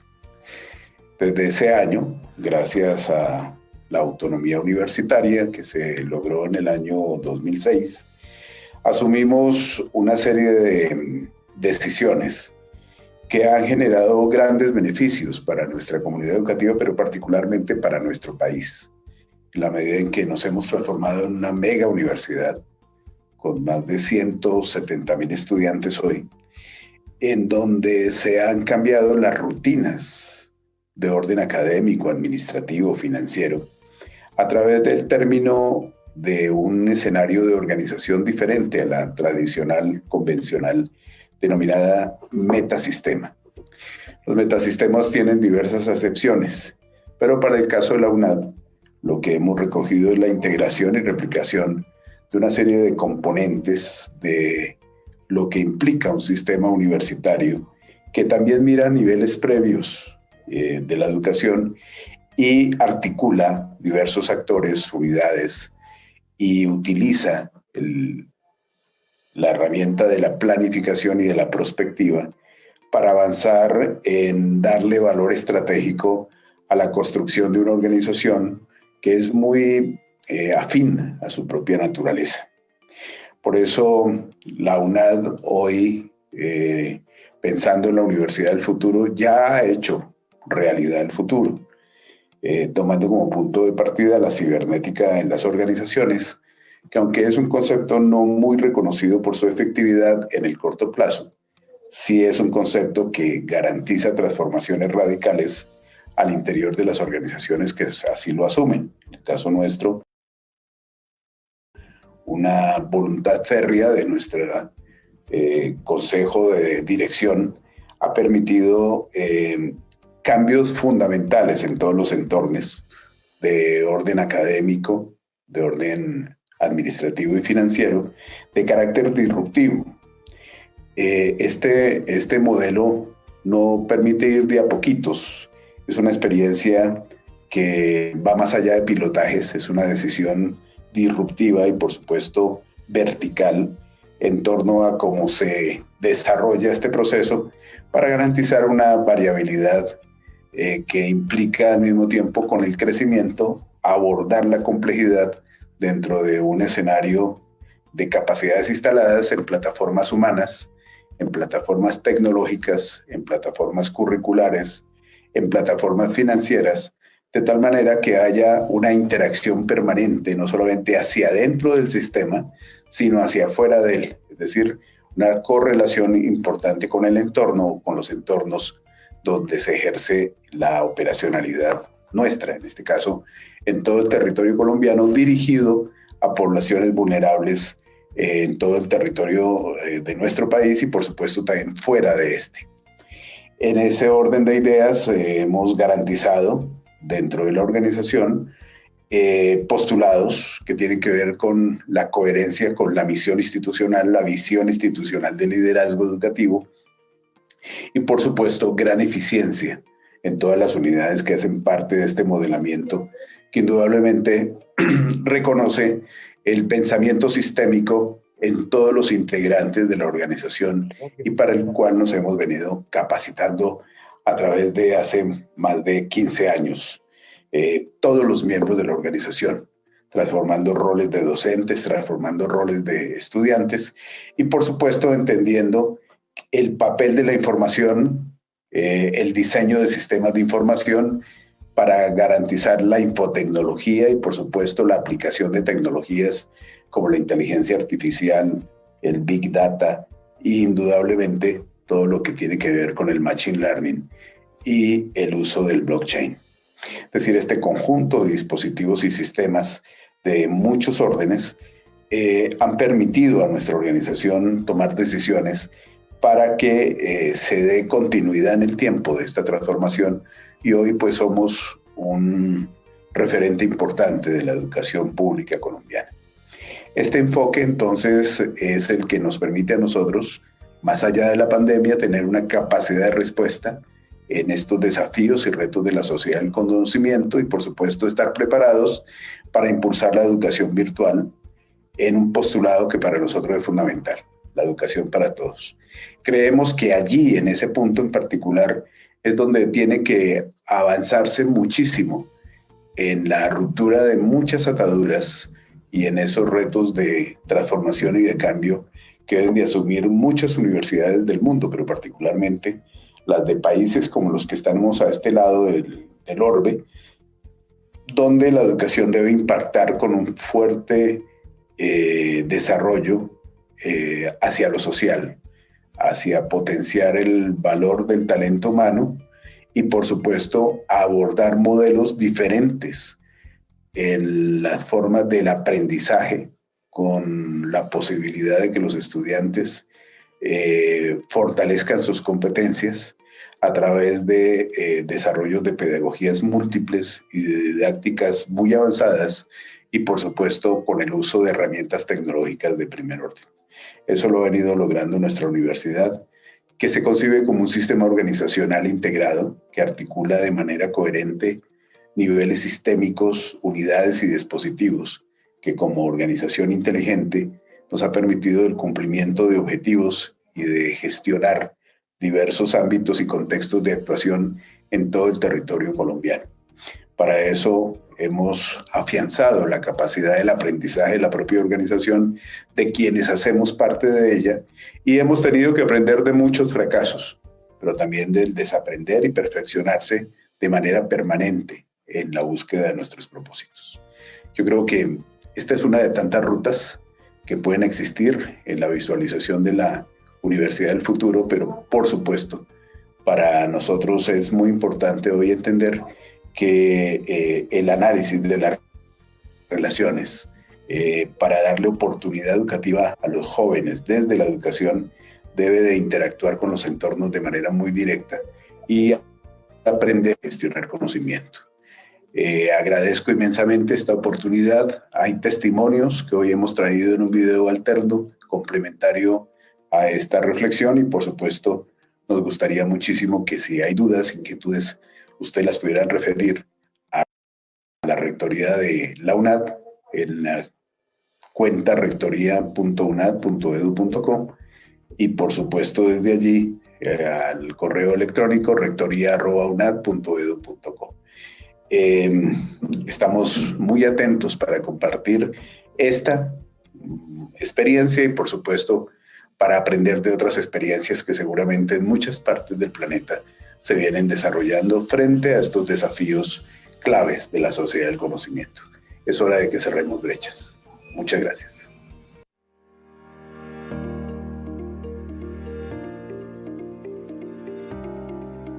Mi nombre es José Pablo Neicácer, yo soy de la Chorrera, Amazonas, estudiante de la UNAD.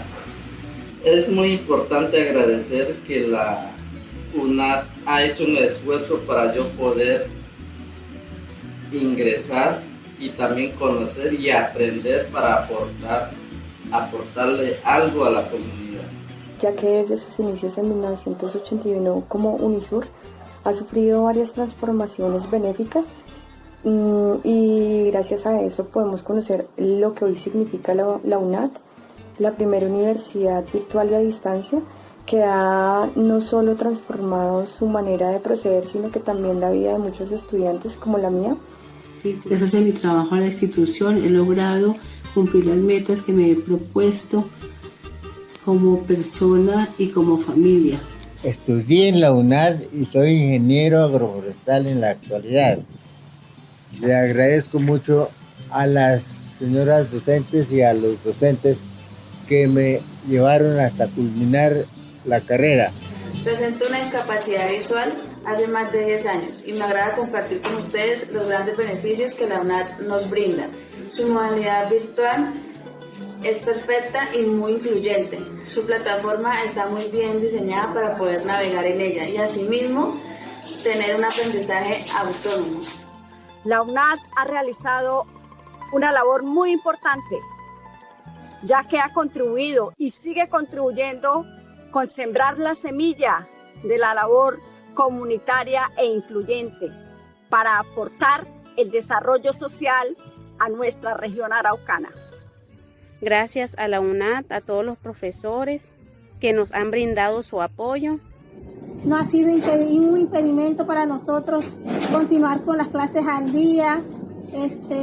Gracias a los profesores que han estado pendientes de nosotros con sus llamadas, con sus orientaciones a través de WhatsApp, videollamadas, al estar pendientes con nosotros guiándonos. Estoy a un paso de profesionalizarme como comunicador social, gracias a la gran oportunidad que me brindó la Universidad Nacional Abierta y a Distancia UNAD. Universidad que ha llegado hasta los lugares más apartados de nuestro territorio, hasta esta Colombia profunda, azotada por el conflicto armado, y que con su valiosa labor ha contribuido en el desarrollo social, económico, político y humano de nuestro país. Quiero expresarles que me siento muy agradecido por la oportunidad que me dio de ser un profesional. Quienes hemos trabajado en la provincia durante tantos años veíamos inalcanzable este sueño, este objetivo de poder estudiar, de poder crecer en lo personal y en lo profesional. Hoy quiero resaltar los conocimientos y valores en los cuales se afianzó mi formación profesional, pues la enseñanza recibida y la formación humana adquirida durante el pensum académico me ha permitido contribuir a mi comunidad de manera favorable. Amo de manera plena y profunda y con todo mi ser a la UNAD, porque me ha dado la gran oportunidad de construir mis sueños, además de poder entender y comprender un segundo idioma, puedo enseñarlo. La UNAD Florida ha sido una bendición para mi vida porque me ha brindado una autonomía en mi tiempo para trabajar, estudiar y desarrollar otros proyectos personales. Y en mi experiencia la UNAD llena todas las expectativas de una institución educativa de alta calidad. Sus cursos son muy completos, Hay un diálogo genuino entre los estudiantes y los profesores. Y la metodología que se usa promueve el intercambio de ideas.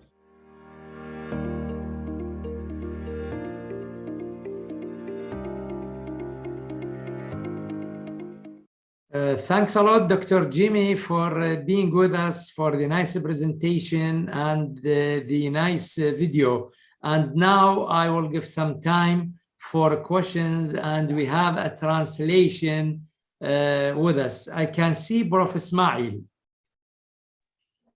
Thank you so much.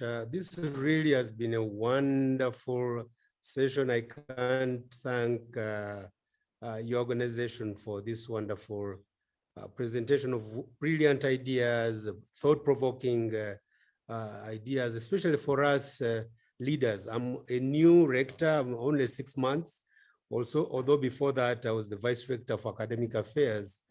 And in the middle of the COVID pandemic, which almost shut down my university last year, now we are in another lockdown.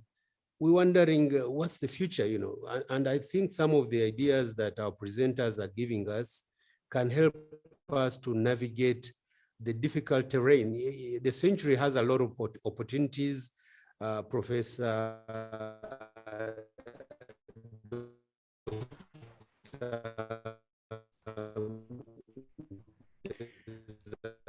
Muy bien, vamos a hacer Sorry, una Prof. Ismail, we lost your voice. Yeah. Can you repeat, please, because there's a problem with your connection. Can you hear me now? Can you hear me now? Yeah, now it's okay. Okay. Sorry. So I was really impressed by the previous speaker who talked about the university that is trying to work with the community, to be part of the community. I remember in the 60s and 70s, we read about a classic from that region by Freire, who talked about pedagogy of the oppressed. You know, how does the community stop being an ivory tower and really think about the community where it is located? And at Islamic University in Uganda, we are trying to really stay connected to the community amidst the challenges that we face in the South. And I think if we continue thinking this way, thinking about the local context where we are, mobilizing local resources, encouraging our young people to think about their community instead of always thinking of going abroad, of always going to Europe to look for greener pastures. And I think that is the challenge of today. And I really thank you for this opportunity. The ideas we're getting from all the speakers about rethinking the way we do things, reimagining the new university, and taking charge, using the opportunities we have to really, really look around us and be part of the solution rather than part of the problem. So that's what I wanted to contribute. And the issue is, how do we, in this COVID-19 pandemic and other, how do we stay relevant? How do we stay sustainable? How do we become relevant even to the young people? You talk about the mindset. Some of us were BC born before computer, but their young people are .com kids. How do you merge the two generations to talk to each other? So thank you so much. Muchas gracias a ustedes. Voy a hacer uso de una traducción simultánea con el profesor Alonso, que en este momento se integra a esta reunión. Yes, Mr. Good morning, everyone. I'm going to be helping Dr. Leal today in order to express his ideas. He speaks English, but he prefers to use my services from the university because he wants to be sure that you understand what he wants to say. Thank you very much, Alonso. Agradezco la pregunta que se me hace, porque es claro que la educación virtual no surge solamente desde la pandemia. Requiere... He says that it is very important to understand that this virtuality that we're now living does not come from pandemic. This comes from way before. Requiere de un modelo pedagógico y de una estructura organizacional muy diferente a la que actualmente tenemos en buena parte de las universidades del planeta. We also have to be aware that this is not only just talking, this also requires to be competent, to have technology, to improve things, and to also update some other things. Mientras la educación presencial se traza desde la orilla de la enseñanza, la educación virtual se traza desde la orilla del aprendizaje, del aprender a aprender. So presentiality is very important, but really these moments of education actually is in the other side of learning. This is a moment where we have to learn how to learn. Las tecnologías de hoy, las tecnologías disruptivas, pueden perfectamente ayudar a ampliar la cobertura poblacional y geográfica sobre un modelo pedagógico que se instale en los estudiantes y en los docentes para favorecer el aprendizaje como un continuo que evita la obsolescencia del conocimiento. So this type of technology that we are using now in this online situation can help improve the learning models that we are currently using, but it can also help us widen our scope. We can now reach more people in different places around the world. Es claro que uno de los graves problemas que tenemos en buena parte del mundo es la inclusión educativa. One of the biggest problems now is inclusion in education. Pero también la calidad educativa. But it's also very important to have into mind that the quality is also very important.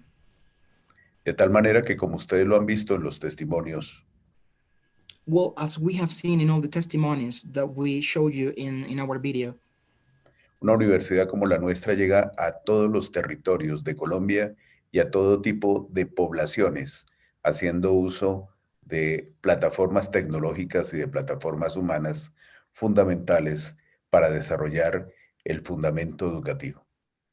Our university reaches a lot of people in all our territory, not only people who can have access to these technologies, but people who do not have access to this technology.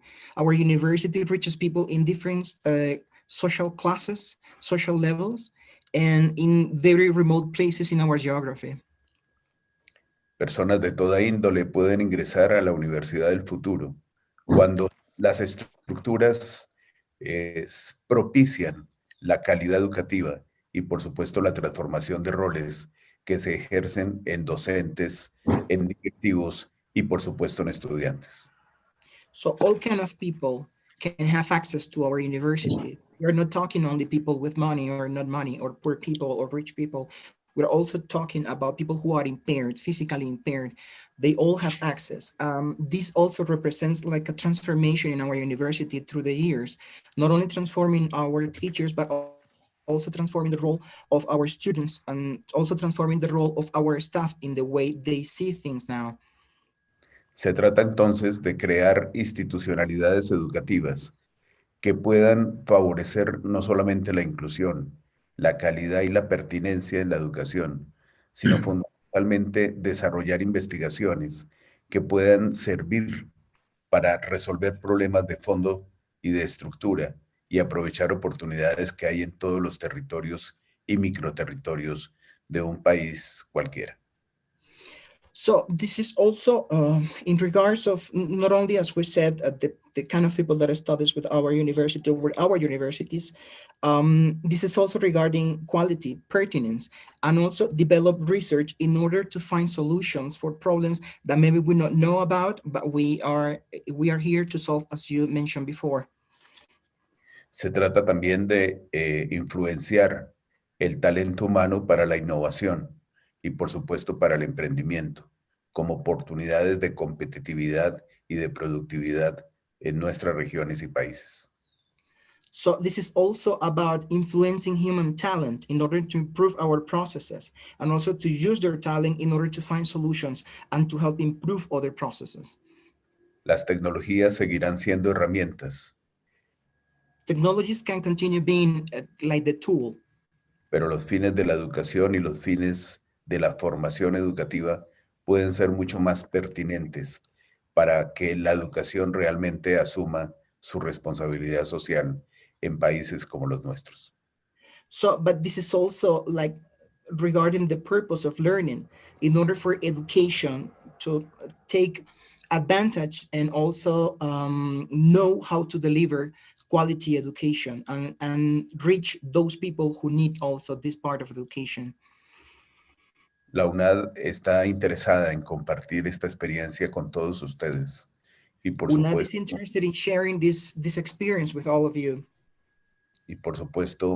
A través de la Academia Oxford, desarrollar estas interrelaciones para que podamos intercambiar aprendizajes sobre fracasos, pero también sobre oportunidades de éxito como los que se han acumulado.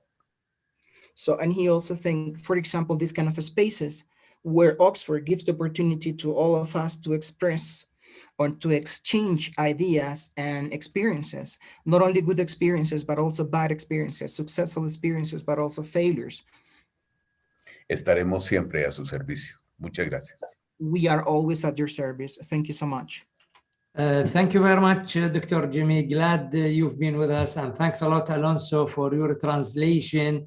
If Dr. Jury excuse me because of the limitations in time, I will let the participant to chat and speech with another through the chat box. Everybody can do it, and you can have general chat between you directly. Therefore, I will go to the video about the university.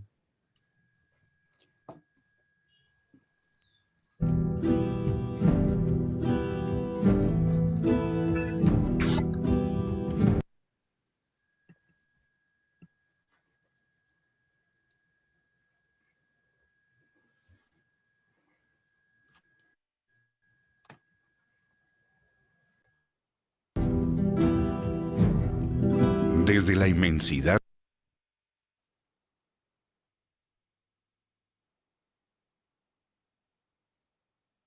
de la Amazonía.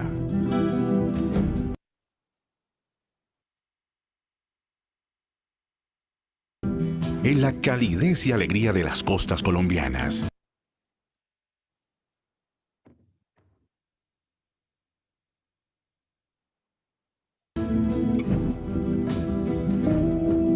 En los paisajes encantadores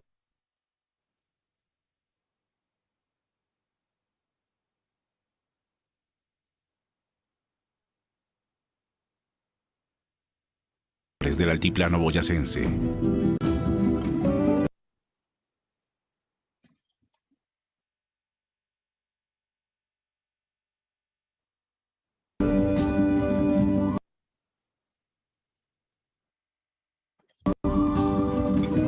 Frente a la imponencia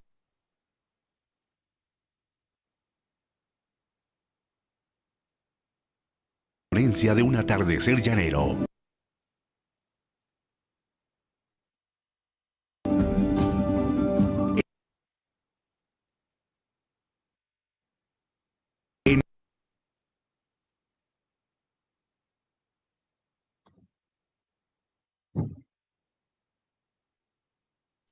Okay, Dr. Jury, now you can ask your question, please. Can you hear me? Yeah. ¿Van a hacer una pregunta, doctor? Sí, muy bien. Hello.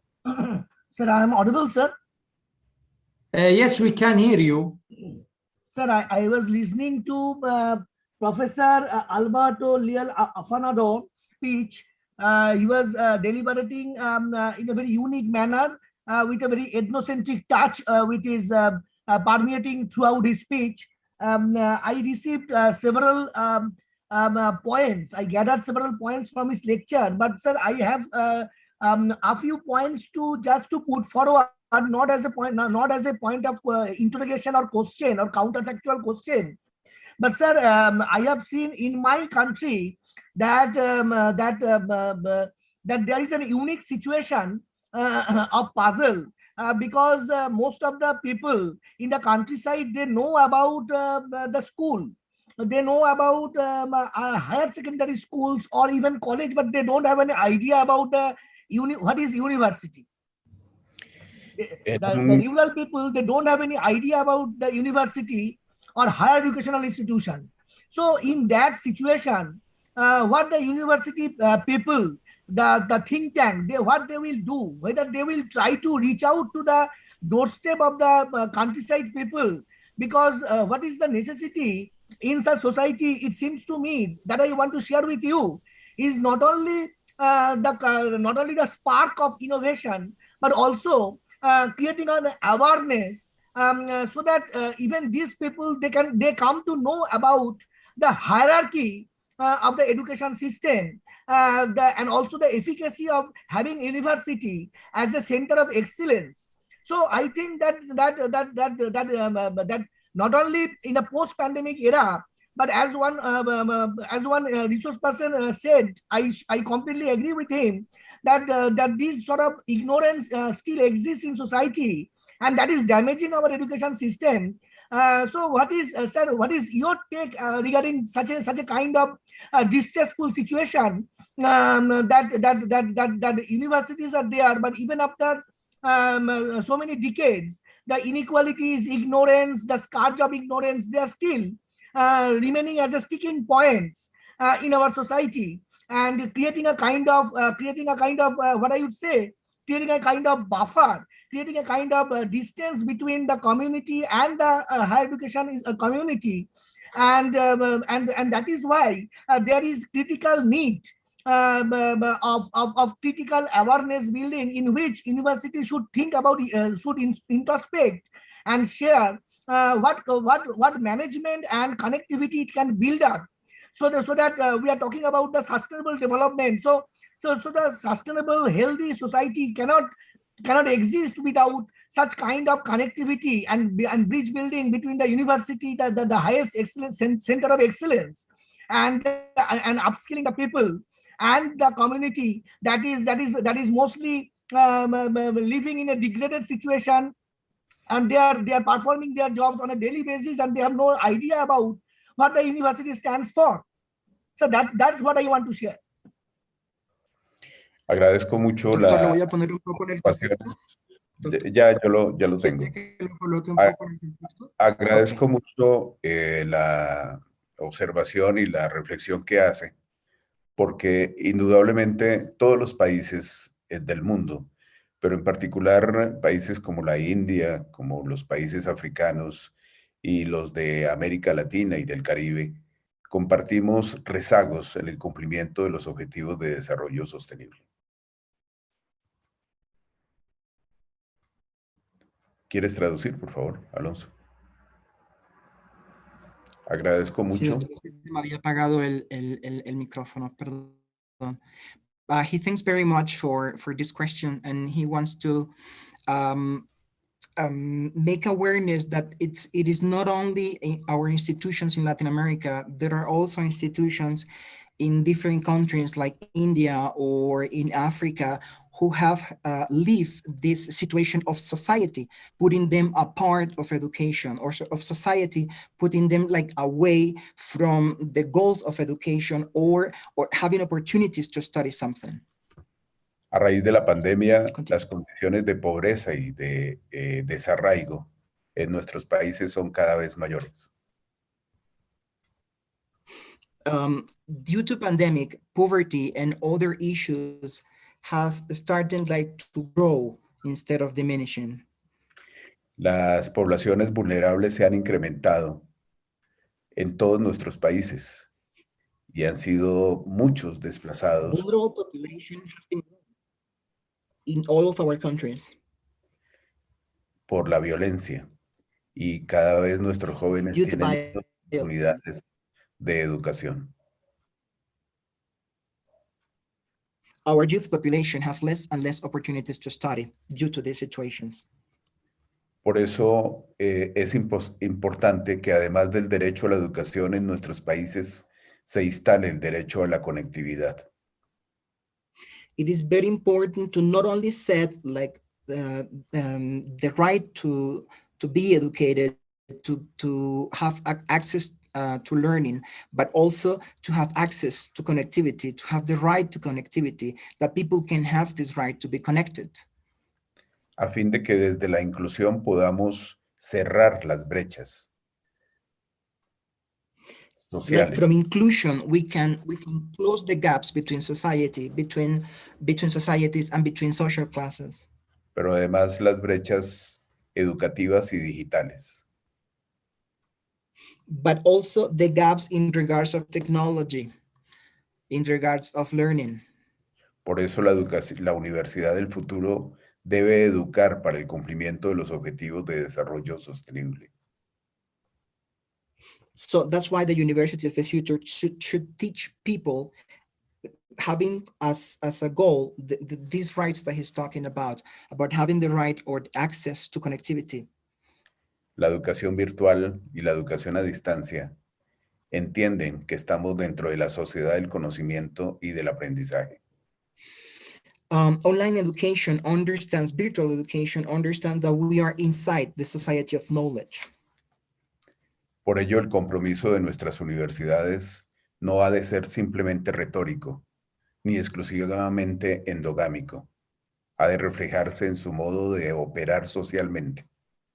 So that's why our duties do not only have to be paying attention to some situations regarding education, but all of it as a whole in order to make it sustainable, to make it available for everyone. Debemos demostrar la excelencia en las prácticas formativas. We should show excellence in our formative practices, in our education practices, in our teaching practices. Debemos trabajar por una investigación que deje huella ambiental en beneficio de la humanidad. We should work in regards of environment, that we can leave a footprint in regards of environment, in regards of sustainability medias. Debemos desarrollar centros de referencia y laboratorios de buena práctica que se afiancen en la solidaridad, la sostenibilidad y la competitividad. We should develop laboratories, places that are based on sustainability, on situations that can help the environment as well. Es importante hoy hablar de flexibilidad en los currículos. It's important to talk about inclusivity, that we can talk about inclusion in our curriculums. De pertinencia regional. About pertinence, regional pertinence. De equidad social. About equity, social equity. Y de calidad educativa perdurable. And about quality education, excellence in education. Por eso nuestros proyectos educativos deben ser pertinentes. That's why our projects should be pertinent.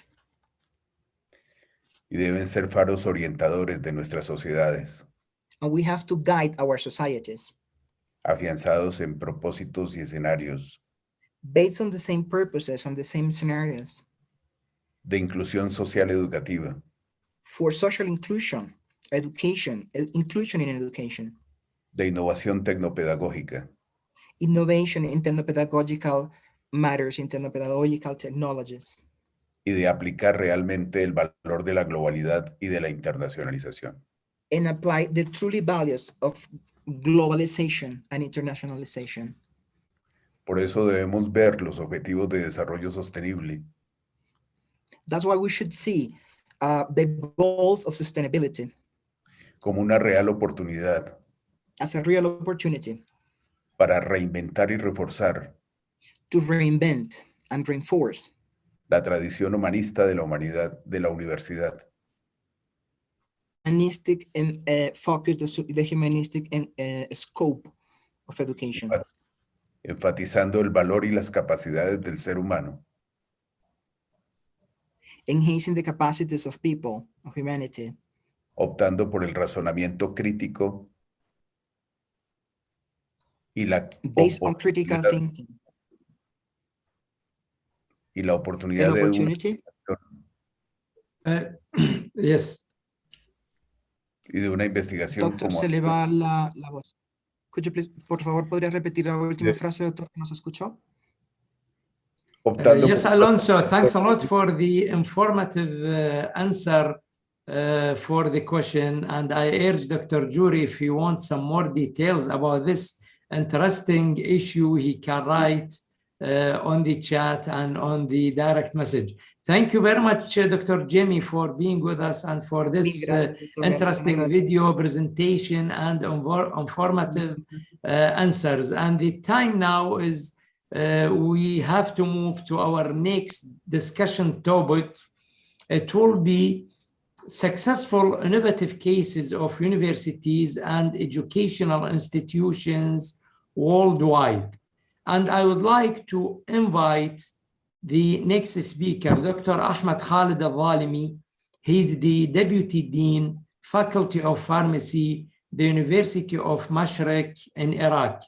His speech topic will be the innovation ambition at the University of Mashriq, UOM. We are planning for the future. I will ask Dr. Ahmed to start with his video about the university, then a 10 minutes speech.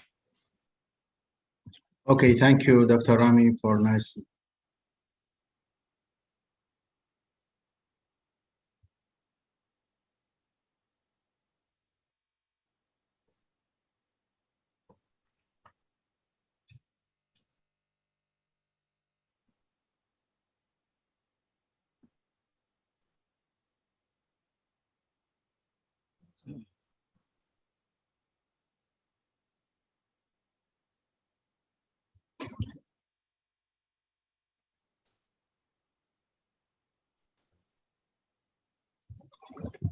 Excuse me, Dr. Rami, may I late the video to the last of my presentation? At the end of my presentation, I will show the video. No problem. Is it okay? No problem. Okay, thank you. Firstly, I would like to take this great opportunity to express my big thanks and appreciation for your kind invitation to participate and join your esteemed event, Oxford Debate. Please let me introduce in a brief summary about our university, the University of Mashriq.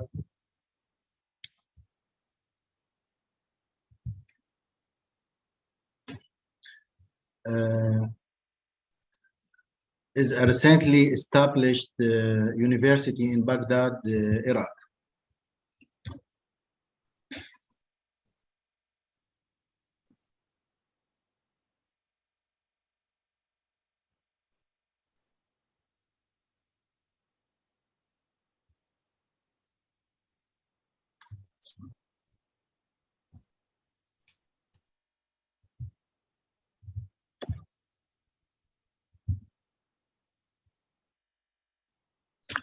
Okay.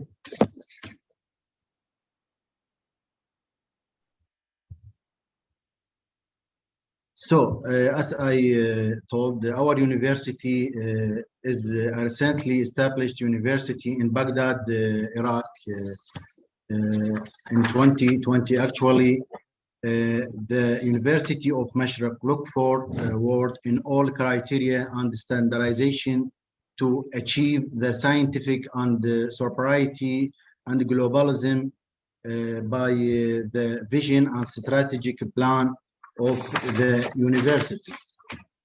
So our university is the most ambitious development project in our history, in Iraqi history. It includes constructing a new landmark building, refurbishing existing facilities, and creating new public climate positive and create structures and create creative others faculties to deliver globally recognized research, become climate positive, and create vibrant experience for our commitment. So we exist to be a world-class university on the matching difference to the world through transformation,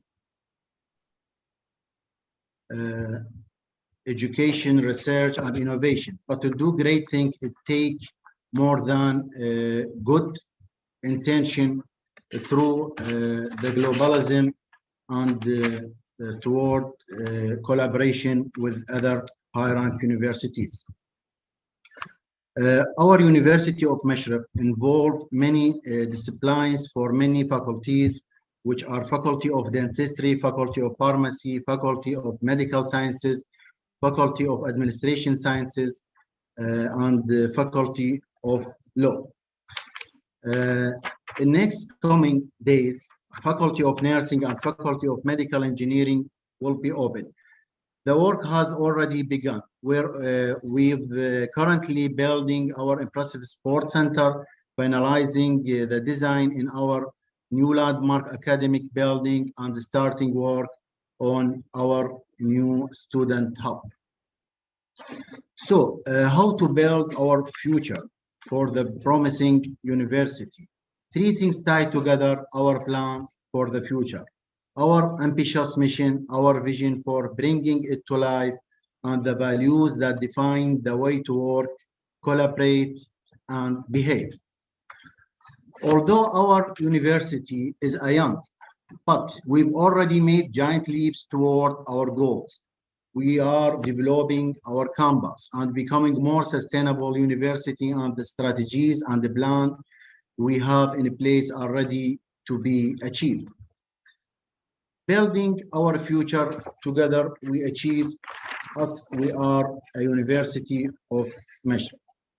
The global vision for our university is a global university impacting the world, and mission pushing the boundaries of knowledge and nurturing aspiring leaders.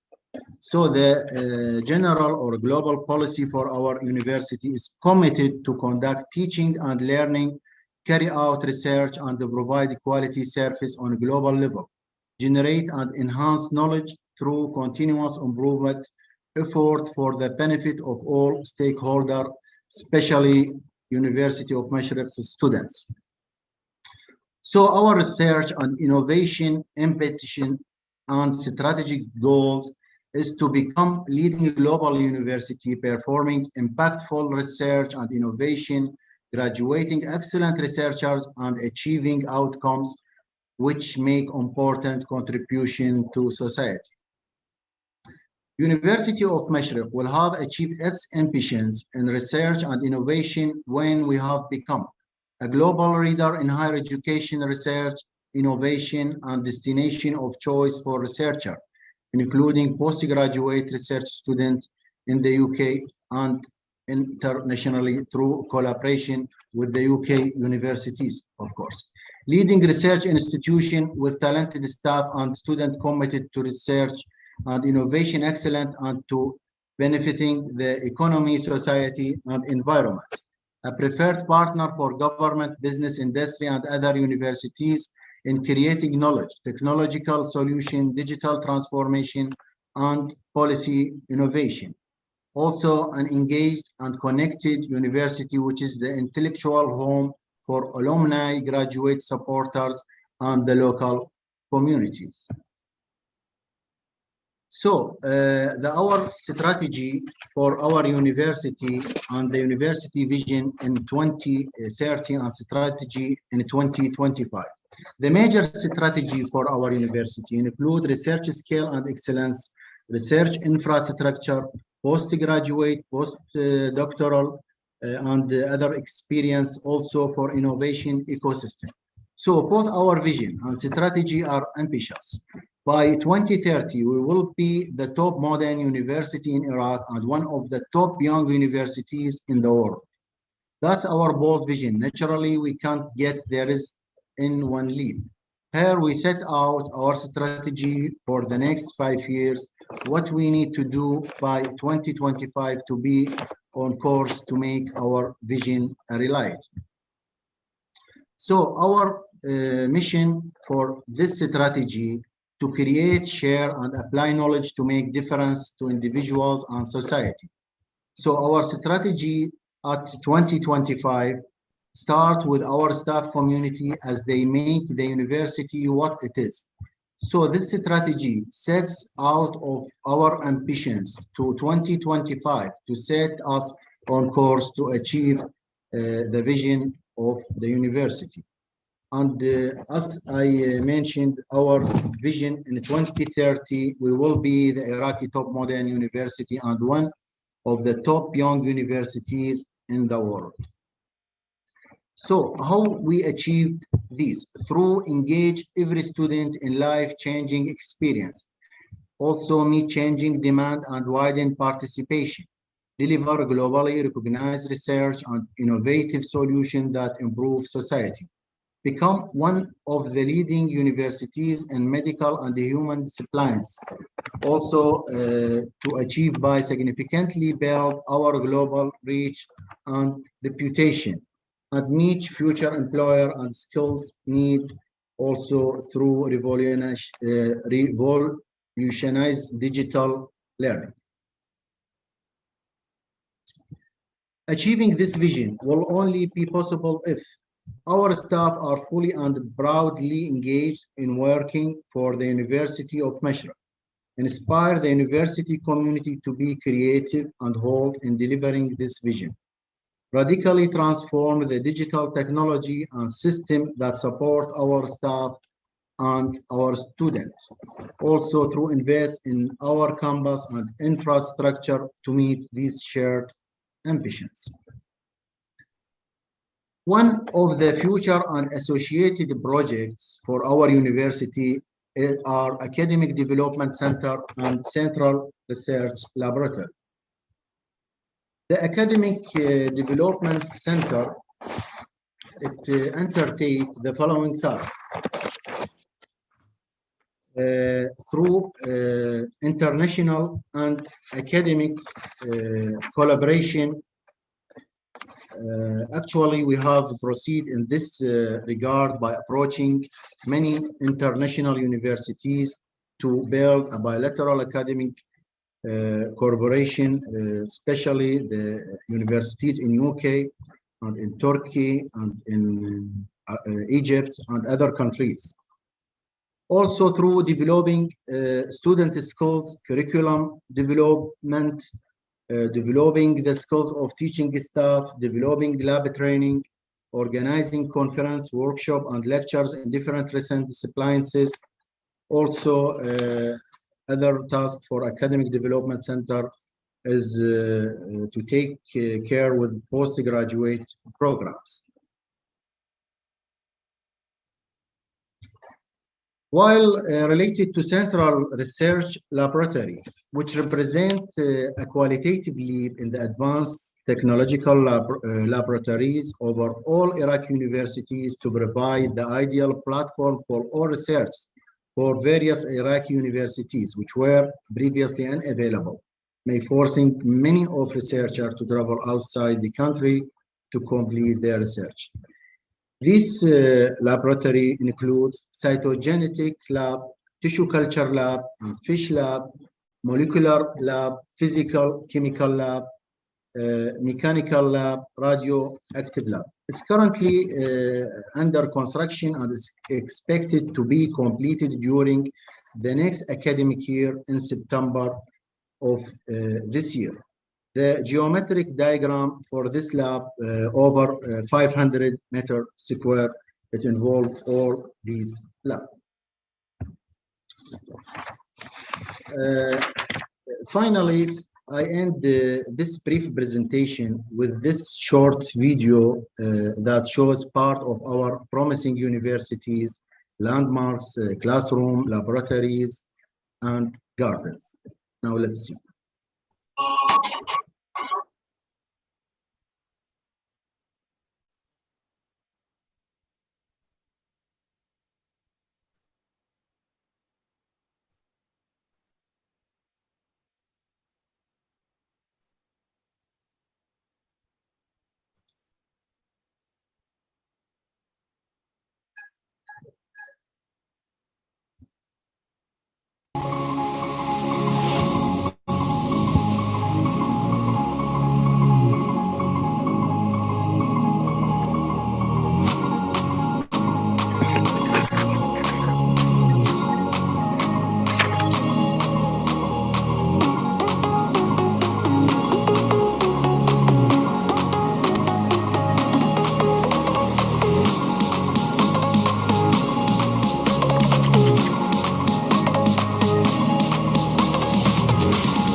Thank you very much, dear Dr. Ahmed, for the nice presentation and the video for this new, modern, and promising university. I see that I have a few questions, and I will start with Karar Kamuna. Go ahead, please, Karar.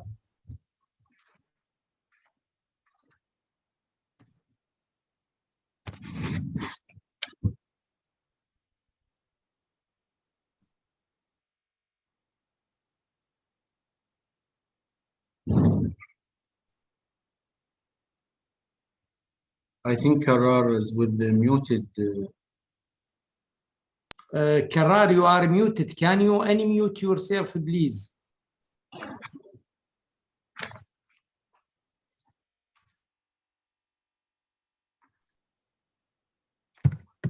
Okay, I will call Ali Al-Adhari while Karar trying to mute himself. Is Ali with us? Dr. Ali? Yes, hi everyone. So I am Dr. Ali Al-Adhari from University of California, Davis. And first of all, I want to say thank you for giving me this opportunity to participate in this nice conference. And I want to say thank you for Dr. Ahmed for his nice speech. And I want to ask him regarding his speech about the goal and the ambition of University of Al-Mashriq. So Dr. Ahmed, could you please tell me, like, since you are like recently instituted university, and what's your strategy to achieve your goal and ambitions of your university? Okay. Thank you, Dr. Ari, for your nice questions. Actually, our promising university has many strategies to achieve its ambitions. So to achieve the ambitions of university, we recognize the need to nurture and grow our talented and dedicated proof of research who participate and practice is founded on a values-based culture of excellence. So we need for academic who can conduct research at the leading edge, who are forward-thinking, who provide to expectation. As I said, we're looking to the sobriety and the globalism through collaboration.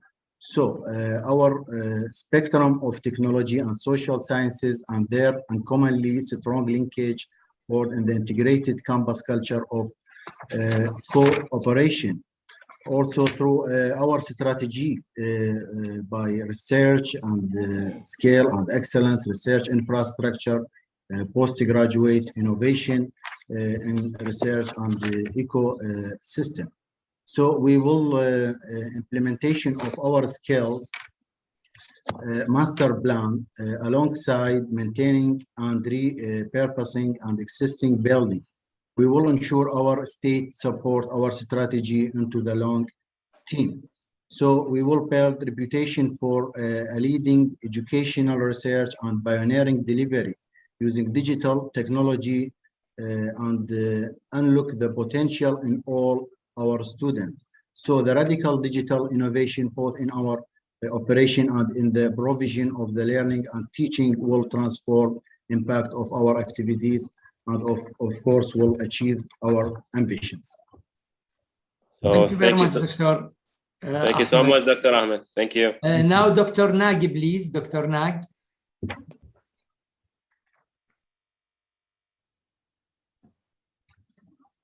Sir, I have one or two humble submission to make to my colleague Ahmed Khalid.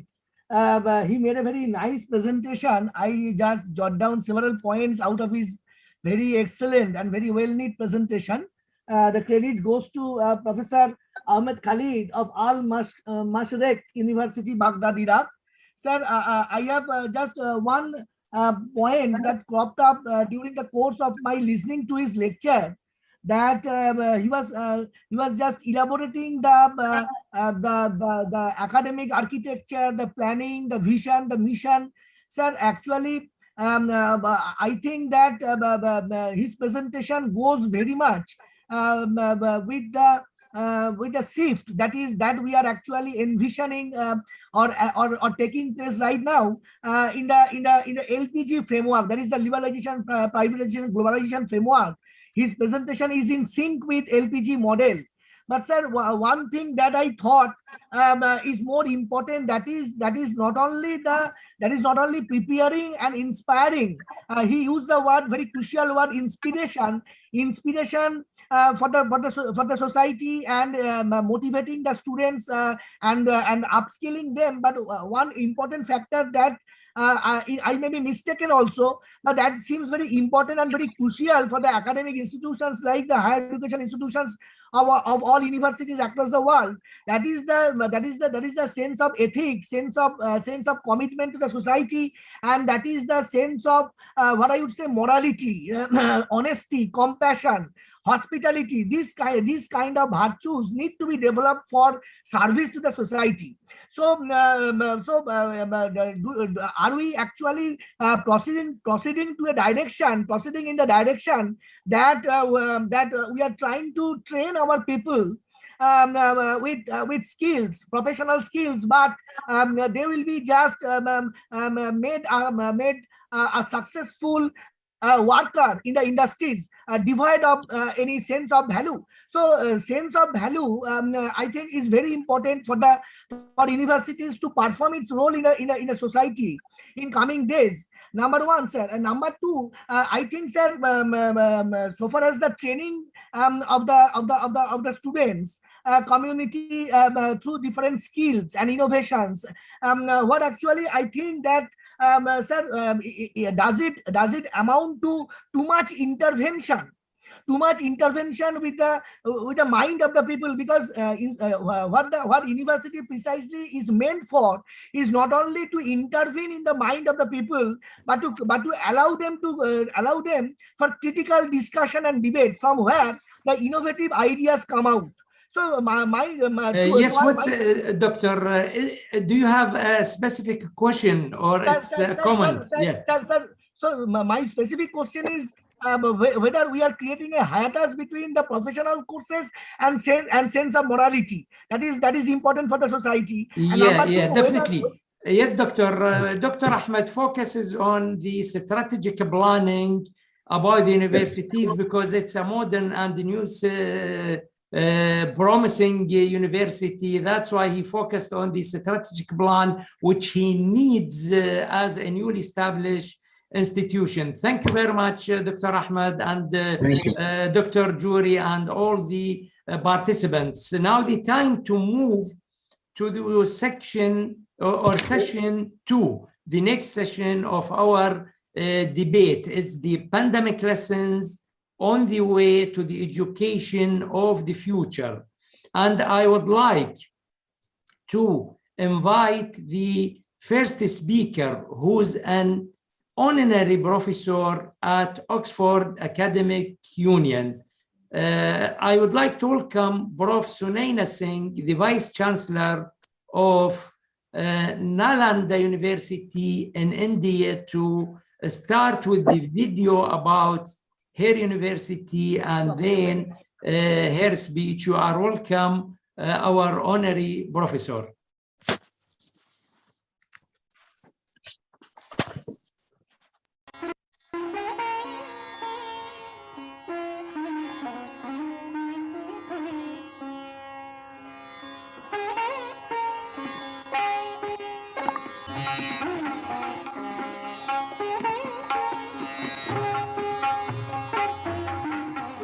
Namaskar to everyone. It's a huge privilege and honor to head Nalanda University as Vice Chancellor.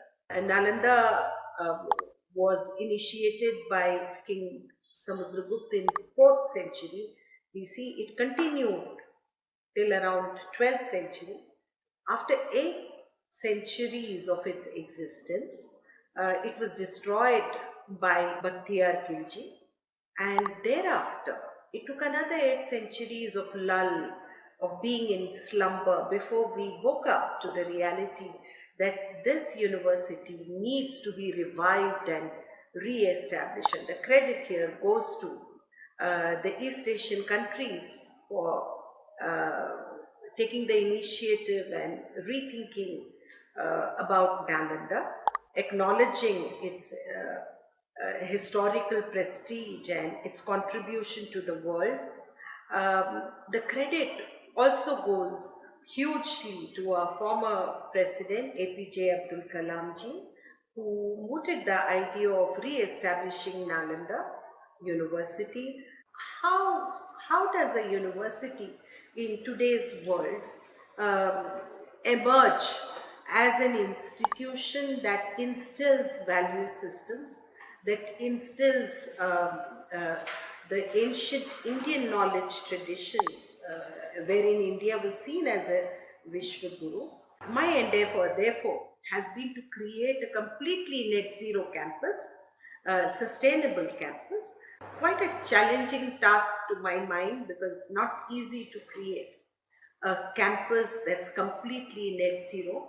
Perhaps it will emerge as the world's largest campus, because our geographic space that has been allocated to Nalanda is about 500 acres, which is humongous by itself. Today we are a very small university because we are still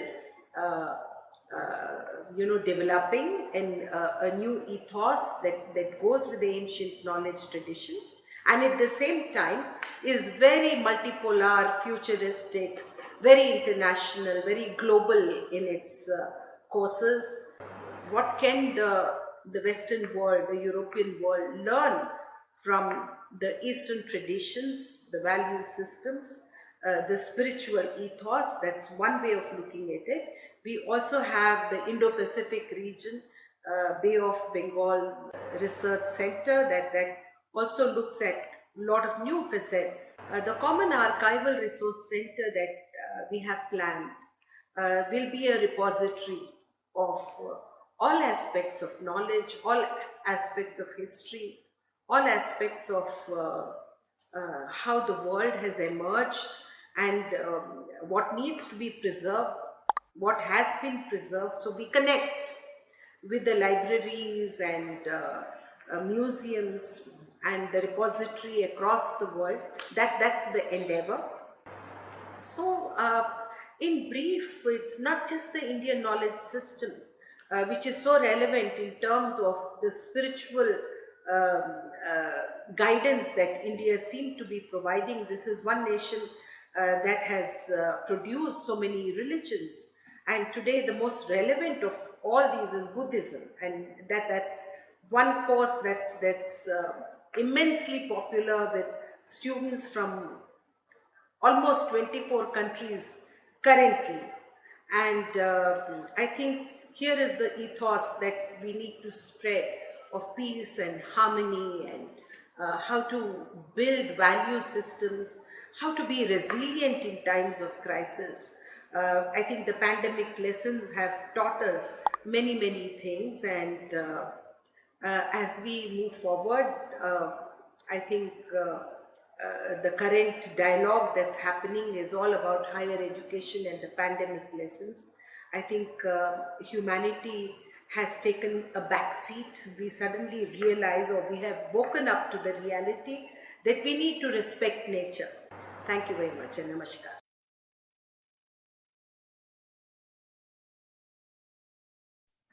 Thanks a lot, Dr. Sunaina, for the nice speech. And now I will open for questions and answers. On karo. If there are any question Professor for Hadi, Prof. Sunaina. well, can I say a few words before we invite the Yes. Yeah, go ahead.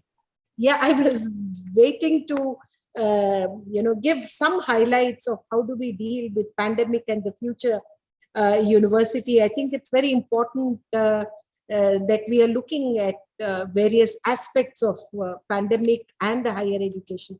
So thank you, Professor Haditi, and I must congratulate and compliment all the previous speakers, the distinguished professors who were deliberating on different areas of future universities?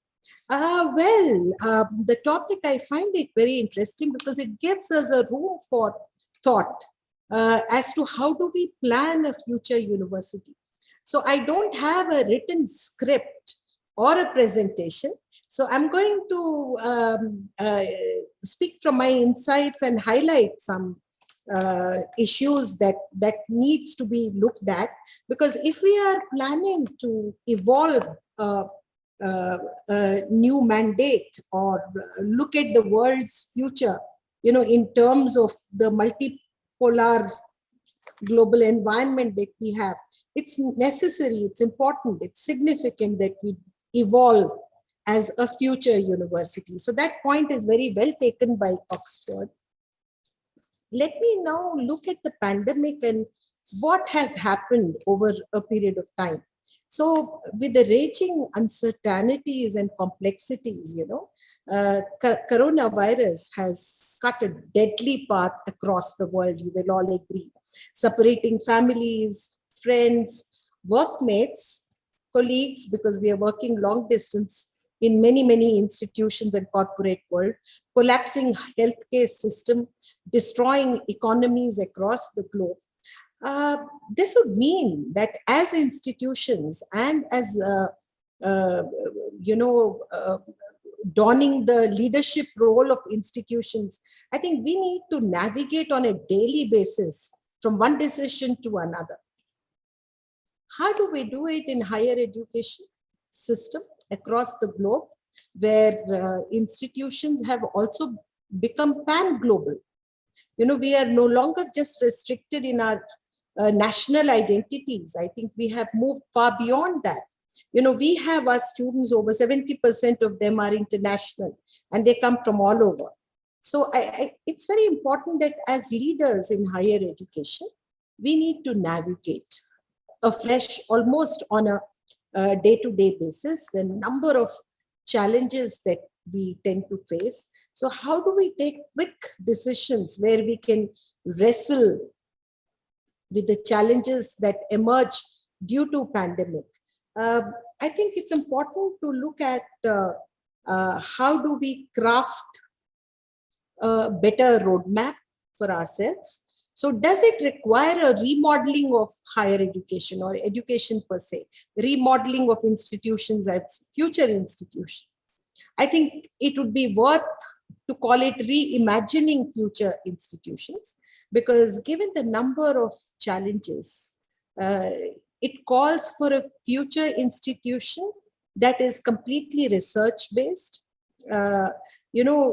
which has a blended method of both teaching, hybrid method, as we have been dealing with past year or two.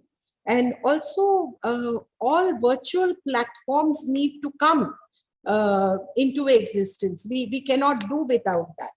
Now, this has its negatives because the physical mode is absent, and the students, where the quotient of empathy, the quotient of compassion, quotient of culture, all this comes from a classroom. The culture, the etiquette, the discipline, somewhere it gets, this is the challenge. We don't have the face-to-face classroom any longer, and it might be some time before we embark on that.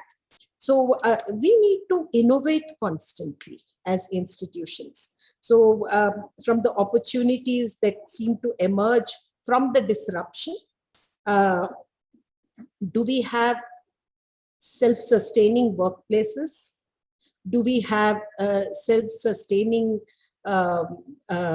virtual platforms that can see us through the crisis? How do we get, or how do we continue to stay productive in times of crisis like the pandemic?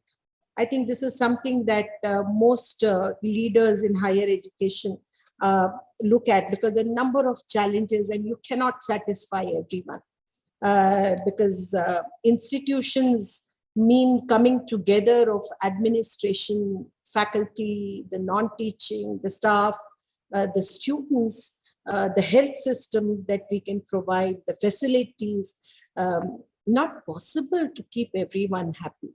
So we need to pick and choose and navigate there. So we need to constantly wrestle to innovate and have the courage to move forward. You know, it's important that, you know, as leaders, we be transformational leaders there. We also need to build a purposeful future for our students. How do we continue to do that is something that institutions need to take another look at. So it's a constant reinventing of the self. You know, Bernard Shaw had said at one point of time that life isn't about finding yourself.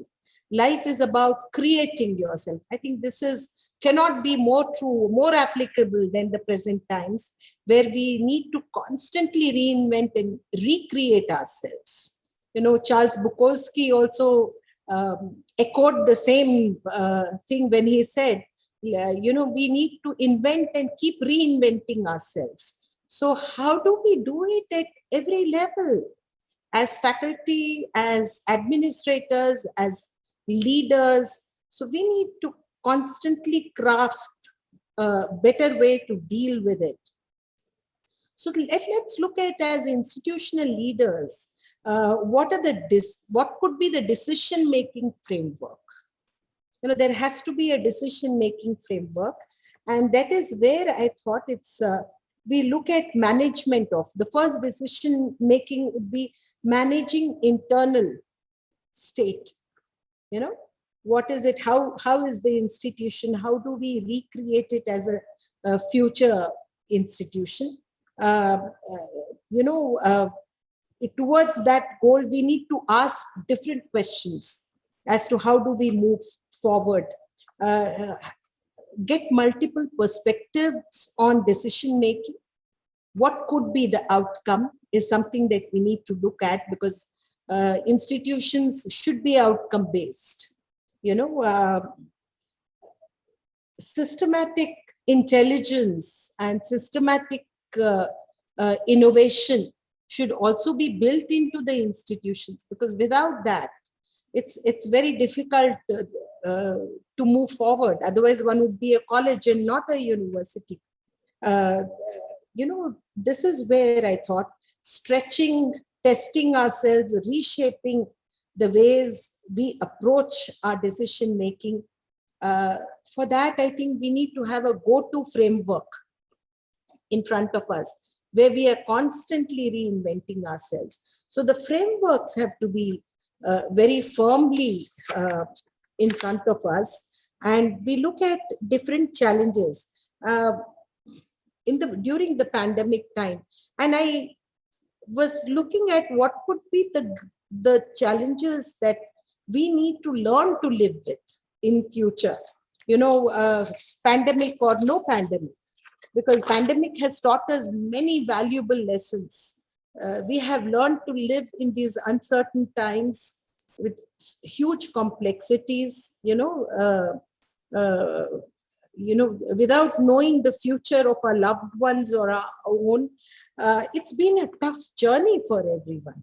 So how do we create a new generation which is positive, productive, you know? How do we shape the intellectual milestone per se, where youngsters are concerned? So this is very important. So we need to first focus on what is the primary threat to education per se? What could be the primary threat? How do we charter our young students? How do we navigate through this?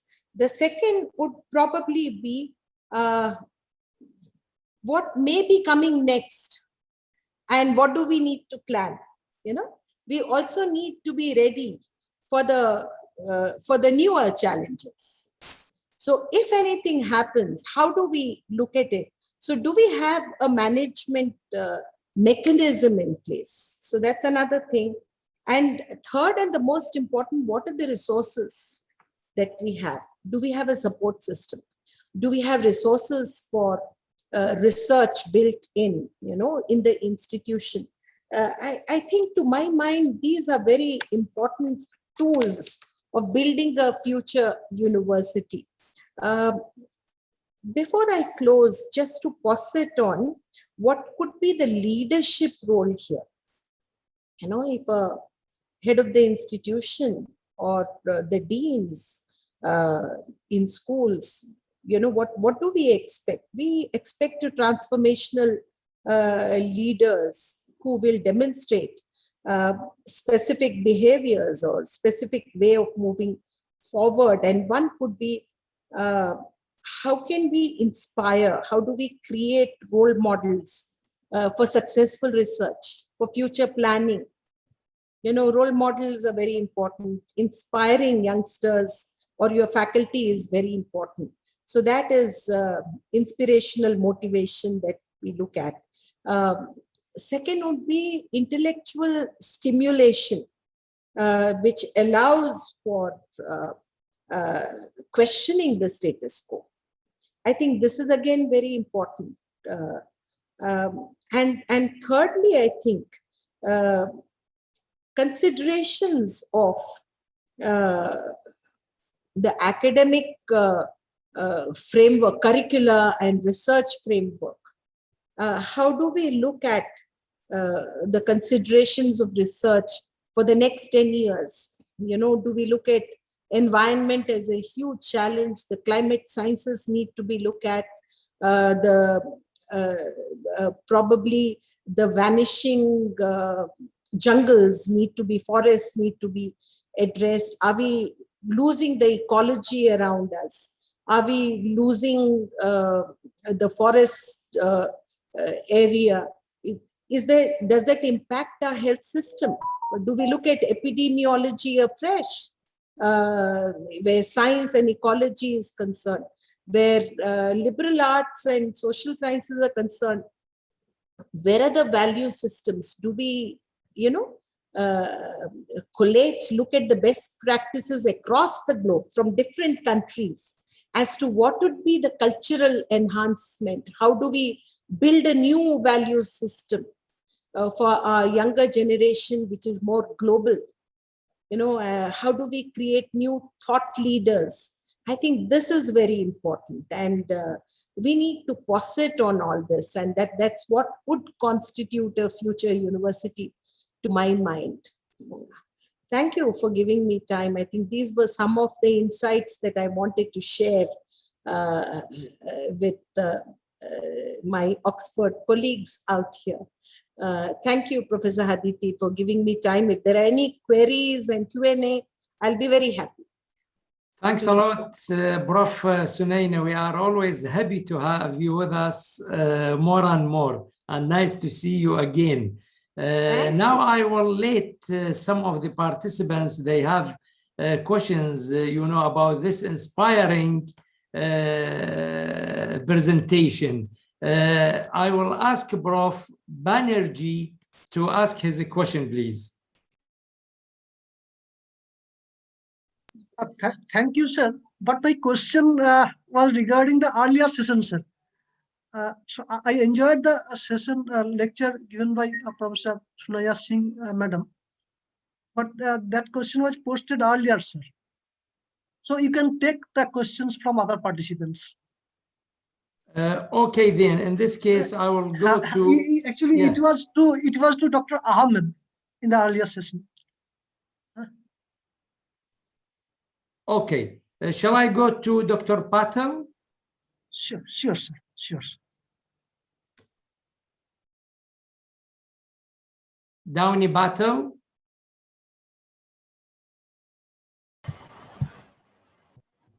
Good evening. Greetings, ma'am.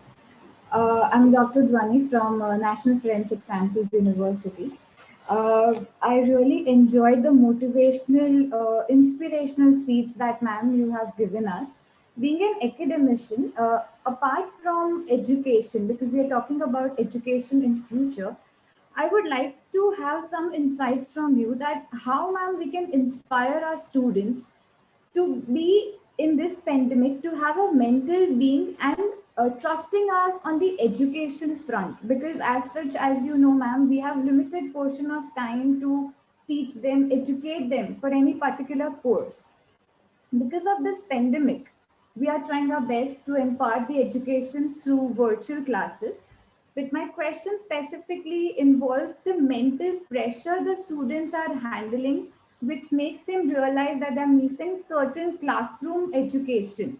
How, as an academician, should we react to these type of situations? Yeah, thank you. Thank you for that. That's a very nice question, and I would say that as young faculty yourself, you know, it's important that we make our students enjoy their studies. So make it light but tight, you know. So you have to give them the material, the resources, and snippets of it, you know. I find very lengthy, elaborate talks and documents that are sent to them in the blended mode. You know, as it is, our students, they are also trying to deal with pandemic, you know, loss of friends, you're not able to get out of the home. There are a lot of psychological issues, and youngsters have more energy than anyone else, you know, so that energy needs to be unleashed, and that can be done through knowledge systems which are lighter, which also call forth for any new ideas. That you're inculcating a research sense also. Ask them if there are parallels in like this in music, whether they can find, you know, if we are talking about, for example, if you're talking about climate, supposing, or you're talking about medicine, maybe you can ask them as to what are the other alternate methods that grandparents used in their places, whether that is, can we think of it from a medical perspective? Would that be right? Does it have a clinical evidence? Does it have a laboratory, this thing? Or is it just a kind of, you know, small? Or maybe you can look at it, how do we lighten the burden? So we have to have different methods of dealing it, and not just be restrictive to an area that we are handling it. So we should learn to disengage them and engage with them. So it calls for remodeling, you know, it calls for remodeling, but the times are tough, and you cannot put pressure on students about their grades and evaluation and things like that. You know, ask them to write a term paper on their own idea of a utopian world. You know, how would they look at world? What is their idea of utopia or a better world? So it needs to be more creative rather than restrictive, to my mind. So we need to have new knowledge paradigms built. Thank you very much for this answer, Prof. Sunaina, and I totally agree with you. And I suggest that Dr. Doni Patel read about the micro-learning, where you give the students what we call nuggets of information, because we are not in the information age anymore. We are in the digital age, and the student can have the information in the databases, in Google, and many places. So in order to engage him, think about the micro-learning and give him the learning in bites. And I wish you all the good luck. And we are glad to have such a young and the new educators with us in this debate. Now you will come anytime. Now I will let Dr.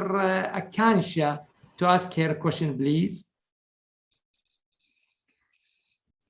Hello, ma'am. Beautiful talk. I must admit that that whatever you talked about was in my mind throughout this debate.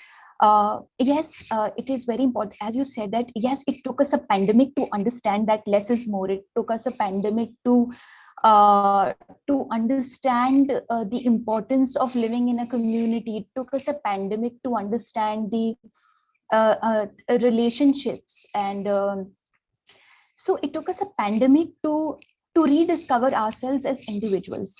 And even we learned in some good universities, but we were not able to deal with the problem. What do you think? What kind of value system should be created and should be incorporated in education system so that our children, our young generation, the coming generation, copes up with the problem in a better way than we did? Also, there is this common notion that value system is created during the formative years of a child when he or she is in school. Do you think, do you agree with that totally? If not, can we have an extension, or do you think that it is possible to mold student behavior and attitude even at the university level?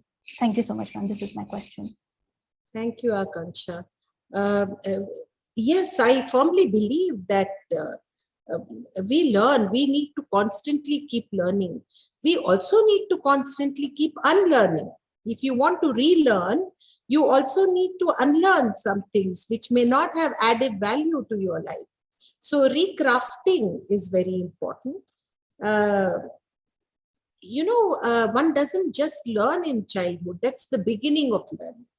So you're constantly evolving. So at a higher education level also, it's possible to evolve and build your value system. It depends on how the faculty and the students, a dynamic interaction, So I firmly believe that we all keep learning even at this stage. So state of learning should be on. Now, the other important thing is there's so much to learn from sports. Sports teaches us to be competitive. It teaches us to take failure with equanimity. Take a look at sports. I think that's one value I think we have forgotten to speak about. We fail in a game, be it a cricket match or a football, but they come back for the next national or next state level. They're still preparing even after failure. They don't give up. The sportsmen are constantly to prepare. They are not, we don't hear about depression there. We don't hear about failure impacting them. For the next match, they are again at it. So I think it's very important that we learn that, failure is a part of life. Life is not going to be an easy ride. It's never perfect. So we need to learn to live with imperfections. We need to learn to live with failure. So what is necessary is the resilience that you draw. It's like a well within you. You never know how much you can draw. When you emerge out of a crisis, at times you wonder, oh, how did I survive that? I thought I'm going to give up. But you do. Because we draw from that inner reservoir, of energy, of resilience. I think that needs to be, that inner reservoir should be always active. We may be annoyed, unhappy, failed in something, but don't give up. Keep at it, because that's very important. That's another value that would help. So I find these days we give up very easily.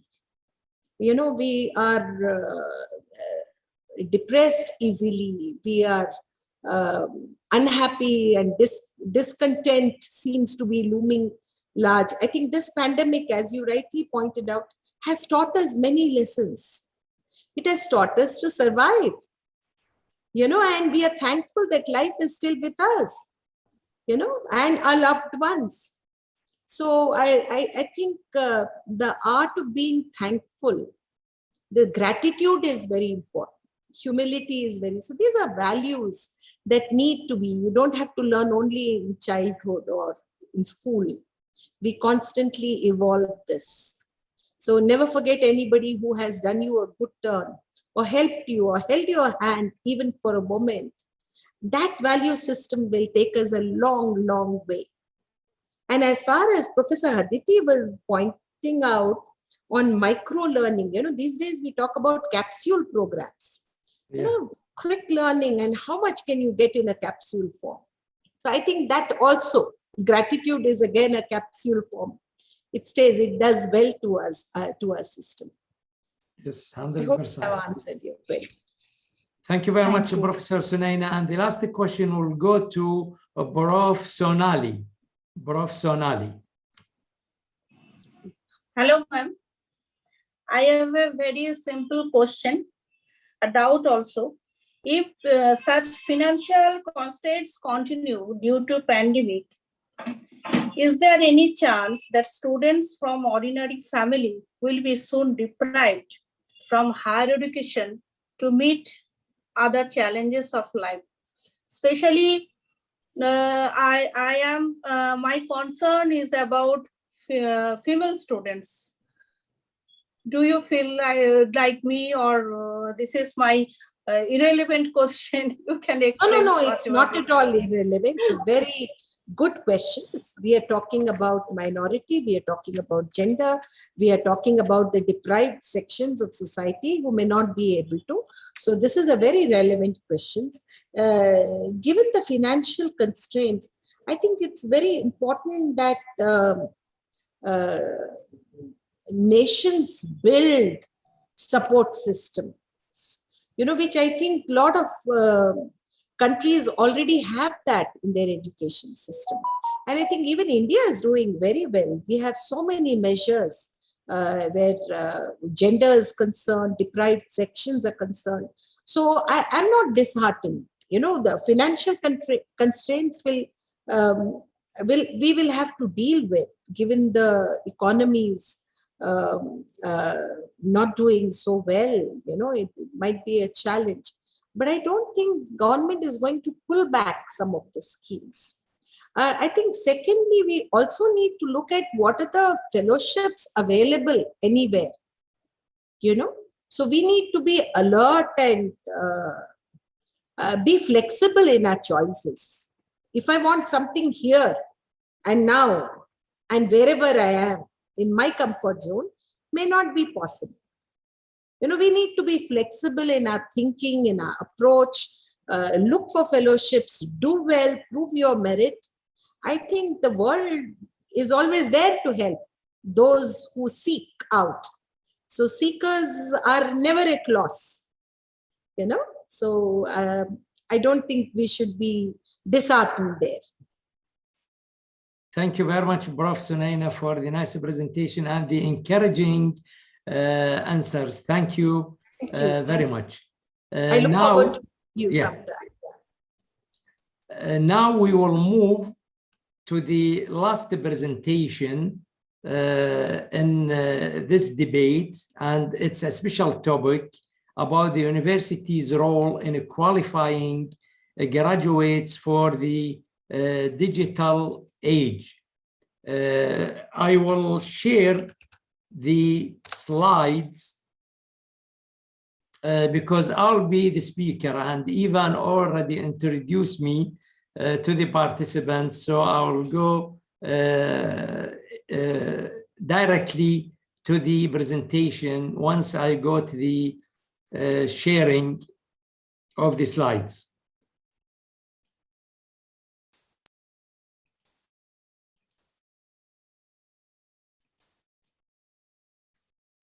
As I said, my presentation will be titled "The University's Role in Qualifying Graduates for the Digital Age."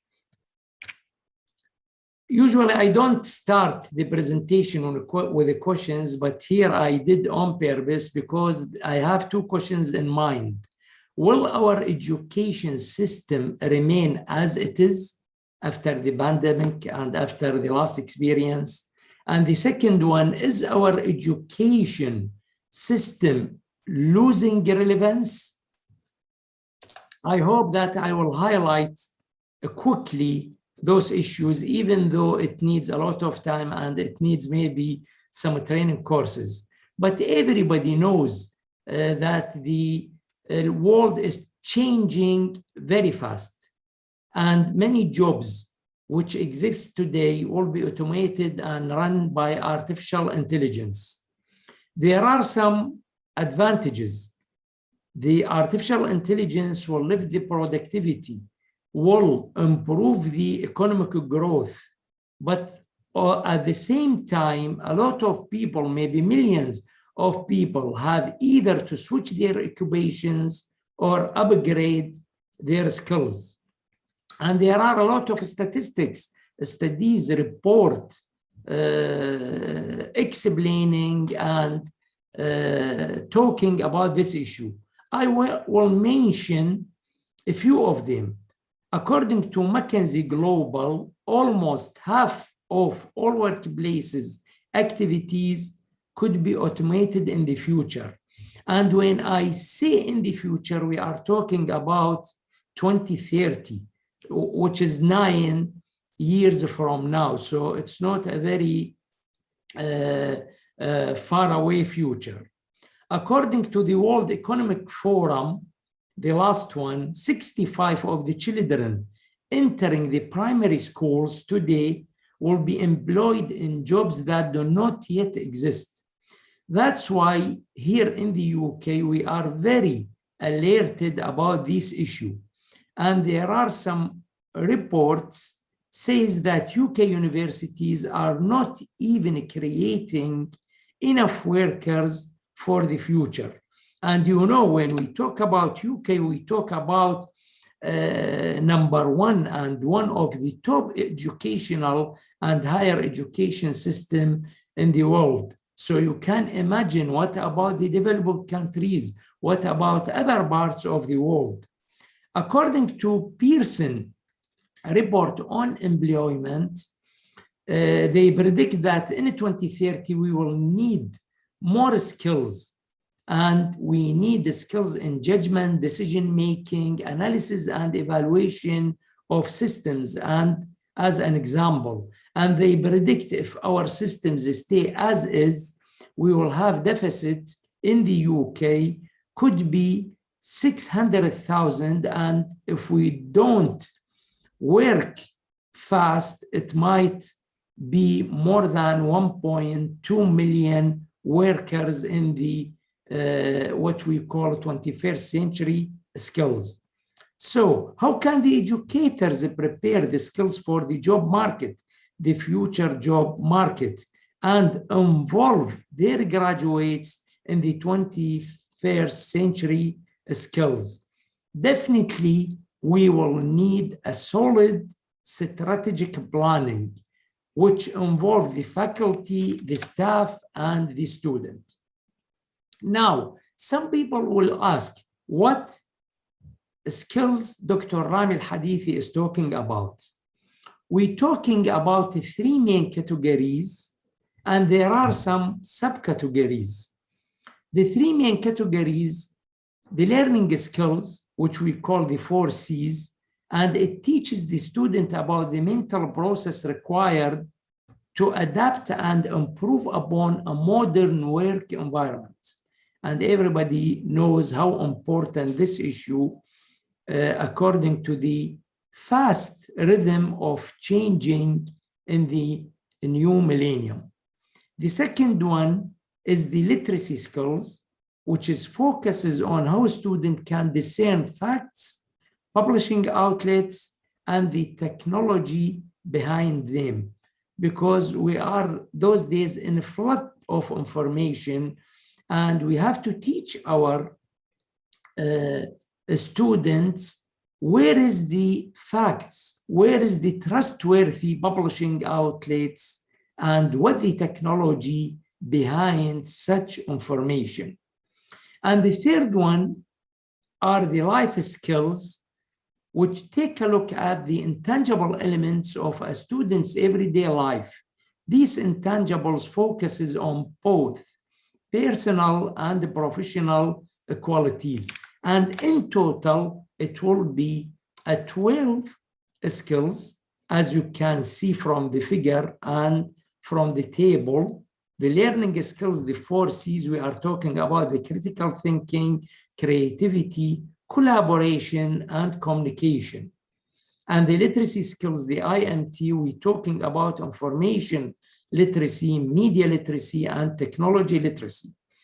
And the life skills, the flips, we're talking about flexibility, leadership, initiative, productivity, social skills.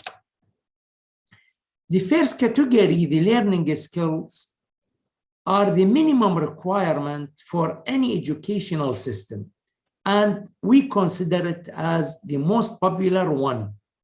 Critical thinking teaches students how to find solutions to problems.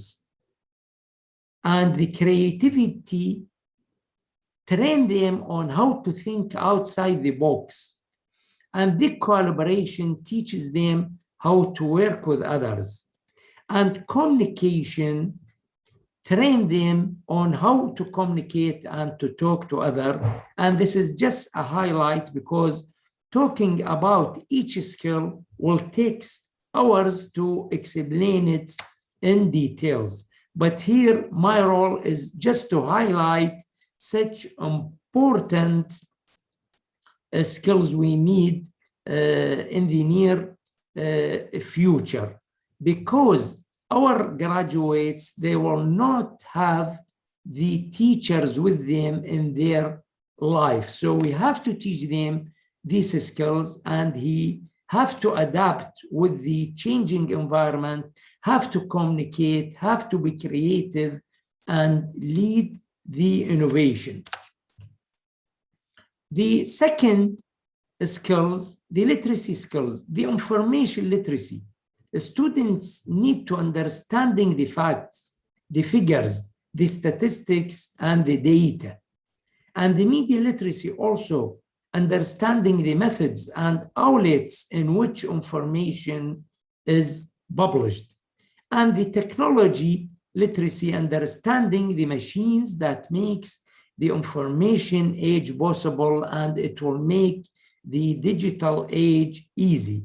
And everybody knows during the pandemic, some people, they never heard about the Zoom, or maybe they heard about Zoom, for example, but they never use it. And nowadays, it's a very familiar application. People start talking about the Internet of Things, the artificial intelligence, the virtual reality, augmented reality, big data analysis, all these techniques and the technologies behind it. The last type of skills are the life skills, the flexibility, deviating from plans as needed, which is a real life issue we face in our practical life, maybe on daily basis. The leadership, everybody have to be leader from his position when he lead a group of people, and he have to motivate a team to accomplish a goal.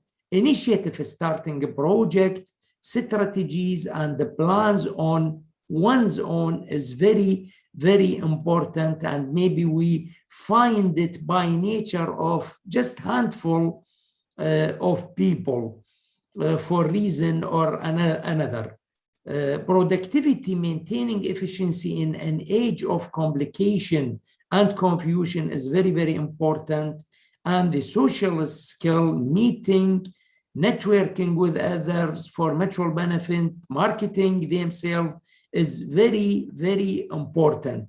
As I said, this became a very, very important because we are not in the information age anymore. We are in the digital age and in the Industry 4, the fourth industrial revolution, which has been mentioned earlier by my colleagues.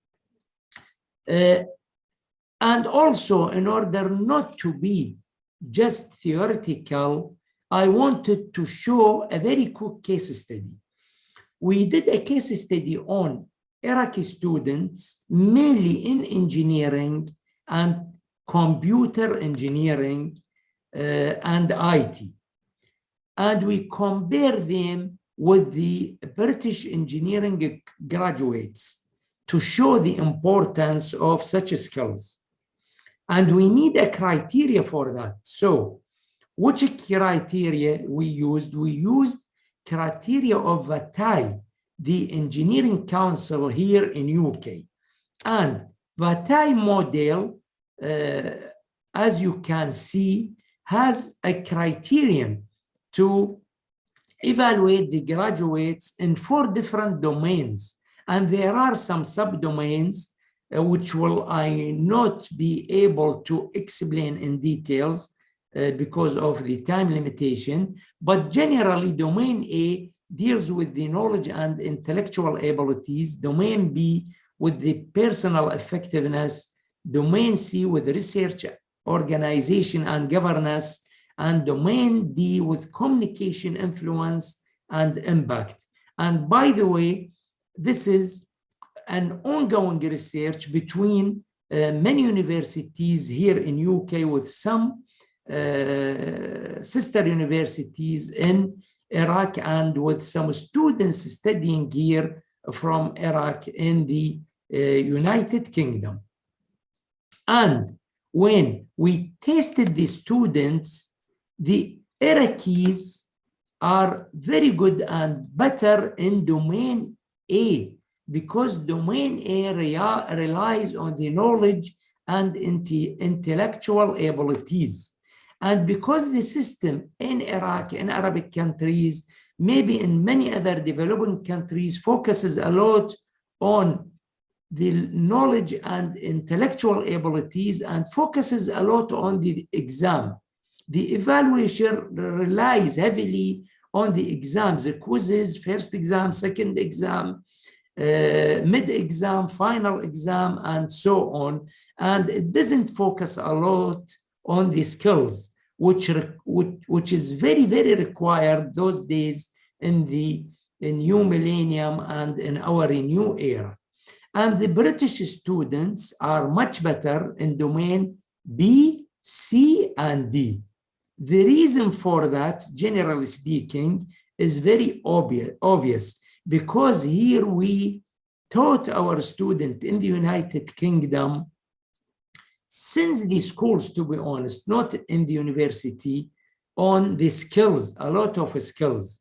And in the university, we focus a lot on project-based learning.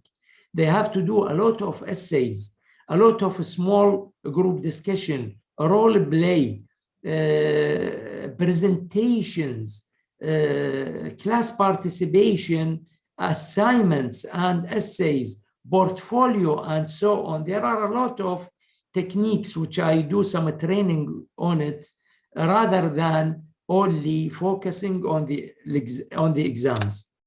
The amazing things, when we trained those students, there are around 72 students here studying in UK, the Iraqi students, when we trained them on these skills, after 6 months of training, a lot of them, they became the top, and some of them outperform the British counterparts.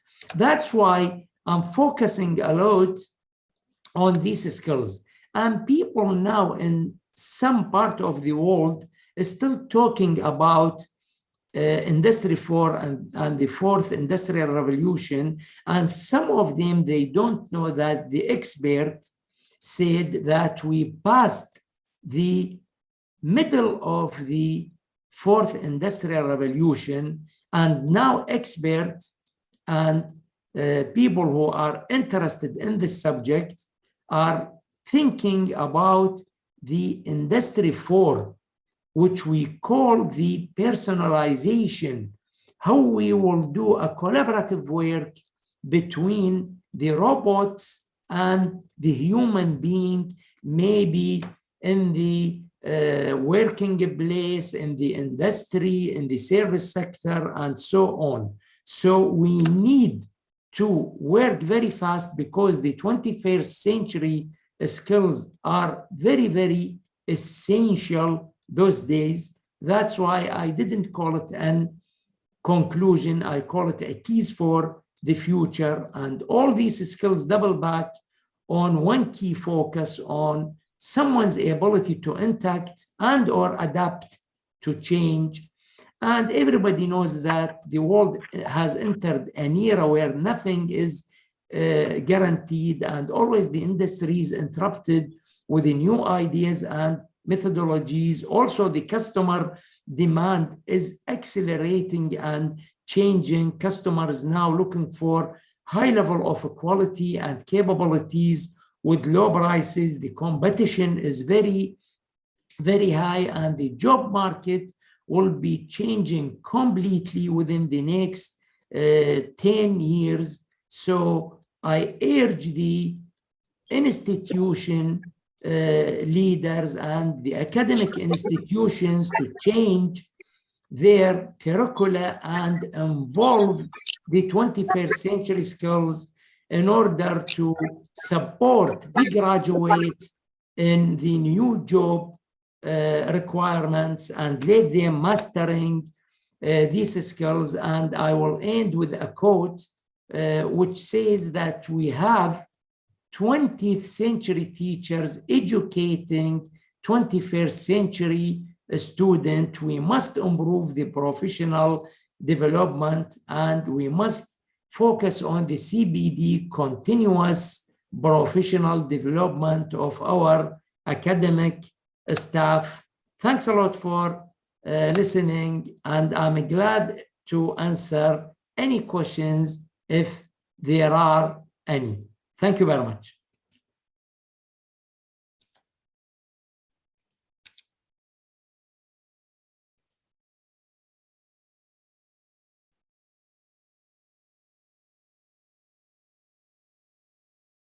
Any questions? Yes, I can see Dr. Muhammad.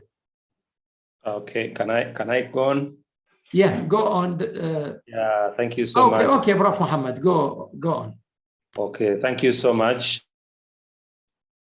I really given a very intriguing talk, really of where we are heading, and I really enjoy the parts where you say universities must get to review the curricula, and also the need for us to introduce the continuous professional development. Yeah. And I think the cornerstone of your talk really, which highlighted how the world is going to be driven by the Internet of Things and a role of artificial intelligence, is where I would like to share just a supplement, very brief one. Earlier, I talked about a big project that we are undertaking, in which we are really using what we call data science, but for using the principles of FAIR. And by FAIR, F-A-I-R, stands for findable data, accessible, interoperable, and reusable data. And all the things that are happening are going to actually base on this. And so we need to, we can't wish away the students and the graduates who are now outside in the market facing the 5th industrial revolution, as you said. We need to actually, institutions have got to put up collaborative efforts so that we see how we create centers of excellence to retool our graduates. Thank you so much. Thank you very much. Thank you very much. That's why I advise the education leaders to change the curricula. Also, I advise the individual educators to do what they can to introduce such skills according to the regulations in their universities. And also, I urge the graduates themselves to look for these skills because we are in the globalization time and the world is becoming a small village those days. Thank you very much, Prof, for the nice thing. I will let Neha ask her question, please.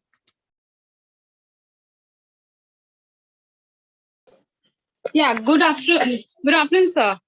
Good afternoon, Neha, Dr. Neha. Yeah. So I have a question that, see, we talked about digitalization in this pandemic situation. So what do you prefer? If we are going back to normal, the older normal, that would be a preferable in this digitalization system, or moving ahead with this new normal would be more preferable?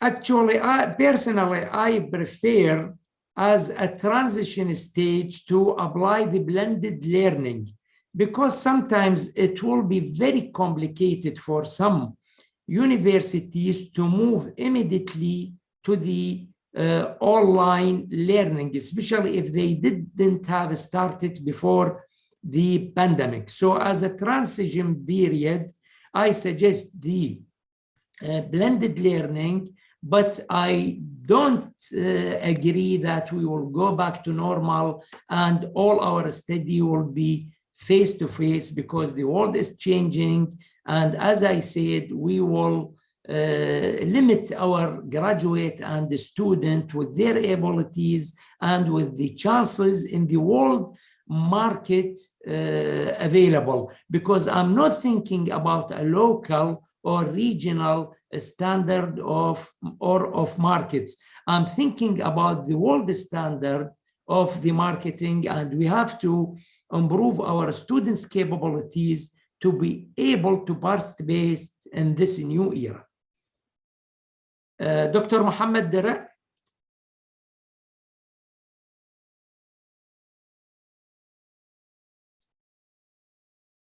Are you with us, Dr. Mohammed Dara? Can you unmute yourself? Thank you very much, Prof. Al-Hadithi, for the nice subject. I am asking, are these skills have to be university or starts from school? This is very, very good question. Thank you a lot, Dr. Mohammed, for this question. Actually, if we're talking about UK and Europe and some countries who has introduced the e-learning many years ago, it shall be started from the school. Here in the United Kingdom, we suggest that it starts from the intermediate school, the secondary schools, not the primary school. We have to introduce such skills to our students as a basic information and initial information, and we focus a lot in the university on these skills. Thank you very much for the questions and for the participation. And now I will move to the end of our debate and summing up this distinguished debate. Please note that the debate participant will be published in the special edition of debate articles, the University of the Future. Also, I would like to welcome everybody to Oxford.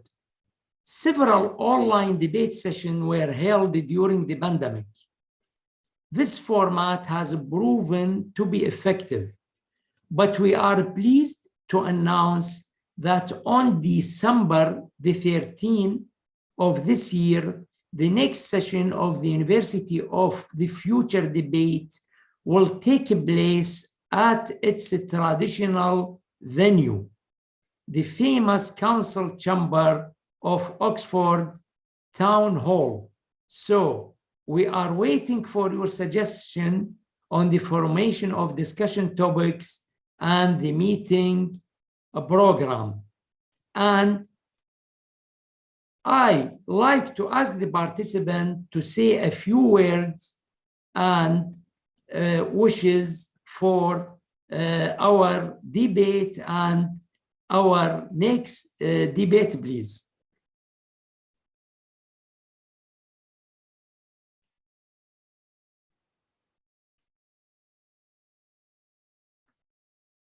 So hopefully we'll be waiting for you, and we will meet you in Oxford on the 13th of December of this year, 2021. Thanks for all the speakers and the participants, and thank you for your attention.